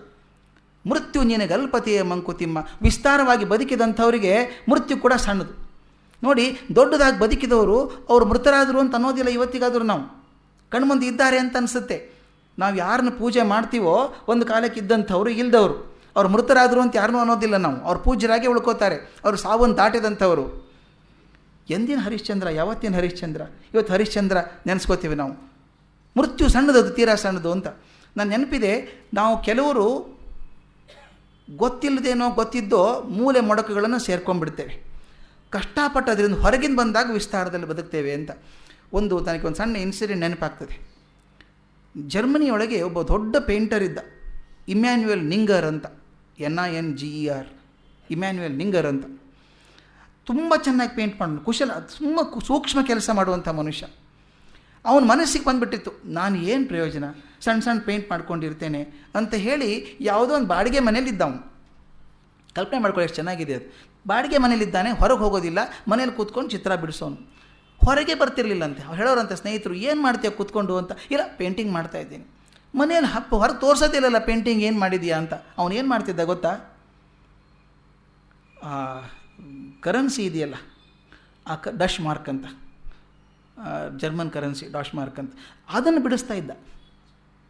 ಅಷ್ಟೇ ಕಾಗದ ತೊಗೊಂಡು ಕೈಯಿಂದ ಬಿಡಿಸೋನು. ಈ ಖೋಟಾ ನೋಟ್ ಮಾಡ್ತಾರಲ್ಲ, ಅವ್ರು ಪ್ರಿಂಟ್ ಮಾಡ್ತಾರೆ, ಇವನು ಕೈಯಿಂದ ಬಿಡಿಸೋನು. ಆ ಪ್ರತಿಯೊಂದು ಗೆರೆನ ಮಾಡೋನಂತೆ. 20 ಡಾಶ್ ಮಾರ್ಕ್ ಅದೊಂದು ಚಿತ್ರ ಮಾಡಿಸೋದು. ಅದನ್ನು ಮಾಡಬೇಕಾದ್ರೆ ಸುಮಾರು 3 ದಿವಸ 4 ದಿವಸ ಕಣ್ಣೆಲ್ಲ ಕೆಟ್ಟು ಹೋಗುತ್ತೆ. ಅವ್ನು ಕೂತ್ಕೊಂಡು ಯಾರು ಕಾಣಿಸ್ಬಾರ್ದಲ್ಲ, ಮತ್ತು 4G ಇದು ಮೋಸ ಆಗ್ತದೆ ಅಂಥೇಳಿ. ಎಷ್ಟು ಚೆನ್ನಾಗಿ ಮಾಡ್ತಿದ್ದ ಅಂದರೆ ಅದು ಕೊಟ್ಟಿ ನೋಟು ಅಂತ ಯಾರಿಗೂ ಗೊತ್ತಾಗ್ತಿರಲಿಲ್ಲ, ಚೆನ್ನಾಗಿರೋದು. ಅಲ್ಲಿ ಹೋಗಿ ಅಂಗಡಿಯಲ್ಲಿ ಕೊಡೋನು, ಸಾಮಾನು ತೊಗೊಂಬರೋನು, ಅವ್ನು ಖುಷಿ, 20 ಡಾಶ್ ಮಾರ್ಕ್ ಆಯಿತು ನಂದು ಅಂತ ಮಾಡ್ತಿದ್ದಂತೆ. ಹೀಗೆ ಮಾಡಿ ಎಷ್ಟೋ ವರ್ಷ ನಡೆಸಿದ. ಒಂದು ದಿವಸ ಅವನು ದುರ್ದೈವ, ಪಾಕೆ ಹೆಣ್ಮಗಳು ಗೊತ್ತಿಲ್ಲ, ಅಂಗಡಿಯ ಹೆಣ್ಮಗಳಿಗೆ ಗೊತ್ತಿಲ್ಲ ಇವನು ಮೋಸ ಮಾಡ್ತಿದ್ದಾನೆ ಅಂತ. ಅದು ನೋಟ್ ನಡೀತಾನೆ ಇತ್ತು, ಬೇರೆ ಕಡೆ ಹೋಗ್ತಾಯಿತ್ತು. ಒಂದು ದಿವಸ ಇವನು ಏನೋ ಸಾಮಾನು ತರೋದಕ್ಕೆ ಹೋದಾಗ ಆಕೆ ಕೊಡು ಅಂತ ನೋಟ್ ಇಸ್ಕೊಂಡ್ಲು, ಇವನು ಸಾಮಾನು ಕೊಟ್ಲು. ದುರ್ದೈವ ಒಂದು, ಆಕೆ ಕೈ ಹಸಿ ಇತ್ತಂತೆ. ಕೈ ಹಸಿ ಇದ್ದಾಗ ಮಸಿ ಅಂಟ್ಕೊಂಡ್ಬಿಡ್ತು. ಇದೇನು ಹಿಂಗಾಗಿದೆಯಲ್ಲ ಅಂತ ತೋರಿಸಿದ್ಲಂತೆ. ಅದನ್ನು ಪೊಲೀಸರು ನೋಡಿದರು, ಇದು ಖೋಟಾ ನೋಟು ಯಾರು ಕೊಟ್ಟದ್ದು ಅಂತ ಹೇಳಿ ಇಮ್ಯಾನ್ಯುಯಲ್ ನಿಂಗರ್ ಮನೆಗೆ ಬಂದರು. ಮನೆಗೆ ಬಂದರೆ ಅರ್ಧ ಮಾಡಿದ್ದು, ಮುಕ್ಕಾಲು ಮಾಡಿದ್ದು ಬೇಕಾದಷ್ಟು ಇತ್ತಲ್ಲ ಮನೇಲಿ ಹಿಡ್ಕೊಂಡು ಜೈಲಿಗೆ ಹಾಕಿದ್ರಂತೆ. ಜೈಲಿಗೆ ಹಾಕಿ 3 ವರ್ಷ ಶಿಕ್ಷೆ ಹಾಕಿದ್ರು ಇವನಿಗೆ. 3 ವರ್ಷ ಏನು ಮಾಡಬೇಕು ಇವನಿಗೆ? ಅವನು ಹೇಳ್ತಾನೆ, ಜೈಲು ಭಾಳ ದೊಡ್ಡದಾಗಿ ಕಾಣಿಸ್ತಾ ಇತ್ತು ನನಗೆ ಅಂತ. ಇಷ್ಟೇ ಕತ್ಲು ಕೋಣೆಯಲ್ಲಿರೋನಲ್ಲ, ಈ ಕಳ್ಳರ ಮನಸ್ಸು ಯಾವಾಗಲೂ ಹಾಗೆ ತಾನೆ ಕತ್ಲೆಯಲ್ಲಿ ಇರಬೇಕಾದದ್ದು. ಅಲ್ಲಿ ಜೈಲಲ್ಲಿದ್ದ ಸಾಕಷ್ಟು ಬೆಳಕು ಬರ್ತಾಯಿತ್ತು. ಅವಾಗ ಹೇಳಿದಂತೆ ಜೈಲರಿಗೆ, ನಾನು ಸ್ವಲ್ಪ ಕ್ಯಾನ್ವಾಸು, ಬ್ರಷು, ಪೇಂಟ್ ತಂದು ಕೊಟ್ಟರೆ ಮಾಡ್ತಾಯಿರ್ತೀನಿ ಪೇಂಟ್, ಇನ್ನಂತೂ ನೋಟ್ ಅಂತೂ ಮಾಡೋಂಗಿಲ್ವ ಇನ್ನವನು ಅಂಥೇಳಿ. ಈಗ ನಿಮಗೆ ಗೊತ್ತಾಗಿದೆ ನೋಟ್ ಮಾಡ್ತಾನೆ ಅಂಥೇಳಿ ದೊಡ್ಡ ಕ್ಯಾನ್ವಾಸ್ ತೊಗೊಂಡು ಪೇಂಟ್ ಮಾಡೋಕ್ಕೆ ಶುರು ಮಾಡಿದ. ಅವನು ಜೈಲರ್ ಒಳ್ಳೆ ಮನುಷ್ಯ, ಅವನು ಇಷ್ಟು ಚೆನ್ನಾಗಿ ಪೇಂಟ್ ಮಾಡ್ತಾನಲ್ಲ, ಇದನ್ನು ಮಾರಾಟ ಮಾಡಿಸೋಣ ಅಂತ. ಇವನು ಆದ ತಕ್ಷಣ ತೊಗೊಂಡು, ಇವನು ಹೇಳಿಲ್ಲ, ಅವನು ಹೊರಗೆ ಹೋಗಿ ಮಾರಾಟ ಮಾಡಿಸೋದು. ಇವನಿಗೆ ಗೊತ್ತಿಲ್ಲ 3 ವರ್ಷ ಆಗೋದ್ರೊಳಗೆ ಎಷ್ಟು ಪ್ರಸಿದ್ಧ ಆಗಿಬಿಟ್ಟಿದ್ದ ಇಮ್ಯಾನ್ಯುಯಲ್ ನಿಂಗರ್ ಅಂದರೆ, one of the famous painters of Germany. ಅವನು ಹೊರಗೆ ಪ್ರಸಿದ್ಧಿ ಮಾರಾಟ ಆಗ್ತಾಯಿತ್ತು. ನೋಡಿದರೆ ಒಂದೊಂದು ಪೇಂಟಿಂಗ್ಗೆ ಒಂದೊಂದು ಪೇಂಟಿಂಗು 5,000 ಡಾಶ್ ಮಾರ್ಕ್ ಹೋಗ್ತಾಯಿತ್ತು. 5,000 ಡಾಶ್ ಮಾರ್ಕ್ ಹೋಗ್ತಾಯಿತ್ತಂತೆ. ಅವನು 1 ದಿವಸ 1.5 ದಿವಸದಲ್ಲಿ ಮಾಡಿಬಿಡೋನು ಒಂದು ಪೇಂಟಿಂಗು. ಅವನ ದುಡ್ಡು ಎಷ್ಟು ಕಲೆಕ್ಟ್ ಆಗಿತ್ತು ಅಂದರೆ ಲಕ್ಷಾಂತರ $, ಡಾಶ್ ಮಾರ್ಕ್ ಕಲೆಕ್ಟ್ ಆಗಿದೆ, ಅವನದೆಲ್ಲ ಮಾರ್ಕ್ ಅಷ್ಟು ಕಲೆಕ್ಟ್ ಆಗಿ ಸೇರಿಸ್ಕೊಂಡಿದ್ದೆ ಅವನ ಕಡೆಗೆ. ಅವನು ಅವಧಿ ಮುಗಿದ ತಕ್ಷಣ ಜೈಲರ್ ಕರೆದು ಹೇಳಿದಂತೆ, ನೋಡಪ್ಪ ನಿನ್ನ ಹೆಸರಿಗೆ ಎಷ್ಟು ದುಡ್ಡಿದೆ ಅಂತ. ಎಲ್ಲಿ ದುಡ್ಡು ಅಂತ ಕೇಳ್ದ. ನೀ ಪೇಂಟ್ ಮಾಡ್ತಾ ಇದ್ದೆಲ್ಲ ಅದು ಮಾರ್ತಾ ಇದ್ದೆ, ಲಿಸ್ಟು ಇಲ್ಲಿದೆ, ಇಷ್ಟು ಪೇಂಟಿಂಗ್ ಮಾಡಿದ್ರೆ ಎಷ್ಟು ದುಡ್ಡು ಬಂದಿದೆ ಅಂತ. ಎಷ್ಟು ಬಂತು ಒಂದು ಪೇಂಟಿಂಗಿಗೆ ಅಂತ ಕೇಳಿದಂತೆ. ಒಂದು ಪೇಂಟಿಂಗಿಗೆ ಸುಮಾರು 5,000 ಮಾರ್ಕ್ ಬಂದಿದೆ ಅಂತ. ಅವನು ಹೇಳಿದಂತೆ, ಹೀಗಾಗತ್ತೆ ಅಂತ ಗೊತ್ತಿದ್ದರೆ ನೋಟ್ ಯಾಕೆ ಮಾಡ್ತಿದ್ದೆ ನಾನು, ಇದನ್ನೇ ಮಾಡ್ತಿದ್ದಲ್ಲ. 2 ದಿವಸ ದುಡಿದ್ರೆ ಒಂದು 20 ಡಾಶ್ ಮಾರ್ಕ್ ಮಾಡ್ತಿದ್ದೆ ನಾನು, ಇದನ್ನೇ ಮಾಡ್ತಿದ್ದೆ ಅಂತ. ಅವ್ರು ಹೇಳಿದ್ರಂತೆ, ನೋಡು ಇದು ಮಾಡೋ ಸಾಧ್ಯತೆ ಇತ್ತು ನಿನಗೆ, ಆದರೆ ನೀನು ಅದನ್ನು ಮಾಡ್ತಾ ಇದ್ದಿ ಅಲ್ವಾ. ಇದನ್ನು ಮಾಡೋ ಸಾಧ್ಯತೆ ಇದ್ದಂಥ ಮನುಷ್ಯ ವಿಸ್ತಾರದಲ್ಲಿ ಇರುವಂಥ ಸಾಧ್ಯತೆ ಇತ್ತು ನಿನಗೆ, ನೀನು ಮೊಡಕು ಸೇರಿಕೊಂಡಿದ್ದಿ. ಎಲ್ಲಿವರೆಗೂ ನಾವು ಮೊಡಕು ಮೂಲೆ ಬಿಟ್ಟು ಹೊರಗೆ ಬರೋದಿಲ್ವೋ ಅಲ್ಲಿವರೆಗೂ ಬೆಳೆಯೋದಿಲ್ಲ ಅಂತ. ಅಂದರೆ ಶಕ್ತಿ ನಮ್ಮಲ್ಲಿ ಎಲ್ರಿಗೂ ಇದೆ. ಪ್ರತಿಯೊಬ್ಬ ಭಗವಂತ ನಮ್ಮನ್ನು ಹುಟ್ಟಿದಾಗ ಒಂದು ಪ್ಯಾಕೇಜ್ ಡೀಲ್ ಅಂತ ಕರಿತೇನೆ ಅದನ್ನು ನಾನು. ನಮ್ಮಲ್ಲಿ ಎಲ್ರಿಗೂ ಸೃಜನಶೀಲ ಶಕ್ತಿಯನ್ನು ಹಾಕಿ ಕಳಿಸಿದ್ದಾನೆ. ಒಂದು ಸಲ ಮಾಸ್ತಿಯವರು ನನಗೆ ಚೆನ್ನಾಗಿ ಹೇಳಿದ್ದು ನೆನಪಿದೆ. ಈ ಸೃಜನಶೀಲತೆ ವ್ಯಕ್ತಿಯಿಂದ ವ್ಯಕ್ತಿಗೆ ಬೇರೆ ಆಗಲ್ವಾ ಸ್ವಾಮಿ, ಕೆಲವರು ಭಗವಂತ ಪ್ರೀತಿಯಿಂದ ಹೆಚ್ಚು ಕೊಟ್ಟಿದ್ದಾನೆ, ಕೆಲವರು ಕಮ್ಮಿ ಕೊಟ್ಟಿದ್ದಾನೆ ಅಂತ. ಹಾಗೇನಿಲ್ಲೋ ಅಂತ ಹೇಳಿದರು ಅವರು. ಹಾಗಿಲ್ಲ. ಅದು ಏನಾಗಿದೆ ಪರಿಸ್ಥಿತಿ ಅಂದರೆ, ಪ್ರತಿಯೊಬ್ಬರ ಮನೆಯಲ್ಲಿ ಒಂದು ದೊಡ್ಡ ಕಪಾಟಿದೆ, ಟ್ರೆಷರಿ ಇದೆ, ಅದರೊಳಗೆ 100 ಕೋಟಿ ರೂಪಾಯಿ ಕ್ಯಾಶ್ ಇದೆ. ಕೀಲಿ ಹಾಕಿ ಕೀಲಿಕೆ ನಿನ್ನ ಜೇಬಲ್ಲೇ ಇದೆ. ನೀನೇನು ಮಾಡ್ತೀವಿ ಗೊತ್ತಾ, 10 ರೂಪಾಯಿ ಇದ್ದರೆ ಕೊಡ್ರಿ ಅಂತ ಕೇಳ್ಕೊಂಡು ಹೋಗ್ತೀಯ ಎಲ್ಲರ ಕಡೆಗೆ. ಅಲ್ಲಯ್ಯ 10 ರೂಪಾಯಿ ನನಗೆ ಯಾಕೆ ಕೇಳ್ತೀಯ ನೀನು, ಜೇಬಲ್ಲೇ ಕೀಲಿ ಕೈ ಇದೆ, ಅದನ್ನು ತಗೋ 100 ಕೋಟಿ ರೂಪಾಯಿ ಇದೆ ಒಳಗಡೆ. ಆದರೆ 100 ಕೋಟಿ ಇದೆ ಅಂತ ಗೊತ್ತೇ ಇಲ್ಲಲ್ಲ ನನಗೆ. ಹಾಗೆ ಭಗವಂತ ಎಲ್ಲರಿಗೂ ಆ ಸಾಮರ್ಥ್ಯ ಕೊಟ್ಟಾಗ, ನಾವು ಮೂಲೆ ಮುಡುಕುಗಳನ್ನು ಸೇರಿಕೊಂಡಾಗ ವಿಸ್ತಾರದಲ್ಲಿ ಬಾಳೋದು ಕಷ್ಟ ಆಗ್ತದೆ. ಎಲ್ಲಿವರೆಗೂ ನಾವು ವಿಸ್ತಾರದಲ್ಲಿ ಬಾಳು, ವೈಶಾಲ್ಯದೆಂಬಾಳು ಅನ್ನೋ ಧ್ಯೇಯವನ್ನು ಹೊರೋದಿಲ್ವೋ ಅಲ್ಲಿವರೆಗೂ ನಮ್ಮ ಬಾಗಿಲಿಗೆ ಸೊಗಸು ಬರೋದಿಲ್ಲ ಅಂತ ಹೇಳ್ತಾ, ಇಷ್ಟೆಲ್ಲ ಬೆಳೆದಿಂಥ ಸಾಹಸ ಮಾಡಿದಂಥ ಜೀವಕ್ಕೆ ಮೃತ್ಯು ತೀರಾ ಸಣ್ಣದು ಅಂತ. ಮೃತ್ಯುವಿಂದ ಏನಾಗಬೇಕಾಗಿದೆ, ಶಾಶ್ವತ ಆಗಿ ಹೋಗಲಿಲ್ವ. ಯಾವತ್ತಿನ ನಿಂಗರು ಇವತ್ತು ನೆನೆಸ್ತಾ ಇದ್ದೀನಿ ನಾವು ನಿಂಗರನ್ನು. ಅವ್ನು ನೆನೆಸ್ತೇವೋ ನಾವು ಮರೋದಿಲ್ಲ. ದೊಡ್ಡ ವಿಜ್ಞಾನಿಗಳ ಹೆಸರನ್ನು ಹೇಳ್ತಾ ಇದ್ದೀವಿ. ಅವ್ರು ಸಾವಿದೆಯಾ, ನ್ಯೂಟನ್ಗೆ ಸಾವಿದೆಯಾ, ಐನ್ಸ್ಟೈನ್ಗೆ ಸಾವಿದೆಯಾ? ಅವರು ಮಾಡೋ ಕೆಲಸದಿಂದ ಅವರು ಸಾವನ್ನು ದಾಟಿ ಹೋಗಿದ್ದಾರೆ. ಹಾಗೆ ದೊಡ್ಡ ದೊಡ್ಡವರು ಸಾಧನೆ ಮಾಡಿದಂಥ ಜೀವನದ ಆದರ್ಶ ನಮ್ಮನ್ನು ಕಾಪಾಡಲಿ, ನಮ್ಮ ಜೀವಕ್ಕೊಂದು ಸ್ವಾರಸ್ಯ ಕೊಡಲಿ, ಒಂದು ದರ್ಶನ ಕೊಡಲಿ ಅಂತ ಹೇಳ್ತಾ ಈ ಮಂಕುತಿಮ್ಮನ ಕಗ್ಗದ ಈ 5 ದಿವಸಗಳ ಉಪನ್ಯಾಸ ಮಾಲೆ ಹೇಗಿತ್ತು ಅಂದರೆ ಸೂರ್ಯನನ್ನು ಬಟ್ಟಲು ನೀರಲ್ಲಿ ತೋರಿಸೋಕೆ ಪ್ರಯತ್ನ ಮಾಡಿದ ಹಾಗೆ. ತುಂಬ ಕಷ್ಟ. ಮೊದಲಿಗೆ ನನ್ನ ಶಕ್ತಿ ಮಿತ, ಬುದ್ಧಿಮಿತ, ಭಾಷೆ ಮಿತ, ಸಂವಹನ ಕಲೆ ಇನ್ನೂ ಮಿತ. ಈ ಎಲ್ಲ ಮಿತಗಳ ನಡುವೆ ತಮಗೇನಾದರೂ ಕೊಂಚ ಹಿತ ಆಗಿದ್ದರೆ ಅದು ಭಗವದ್ಕೃಪೆ. ನಮಸ್ಕಾರ.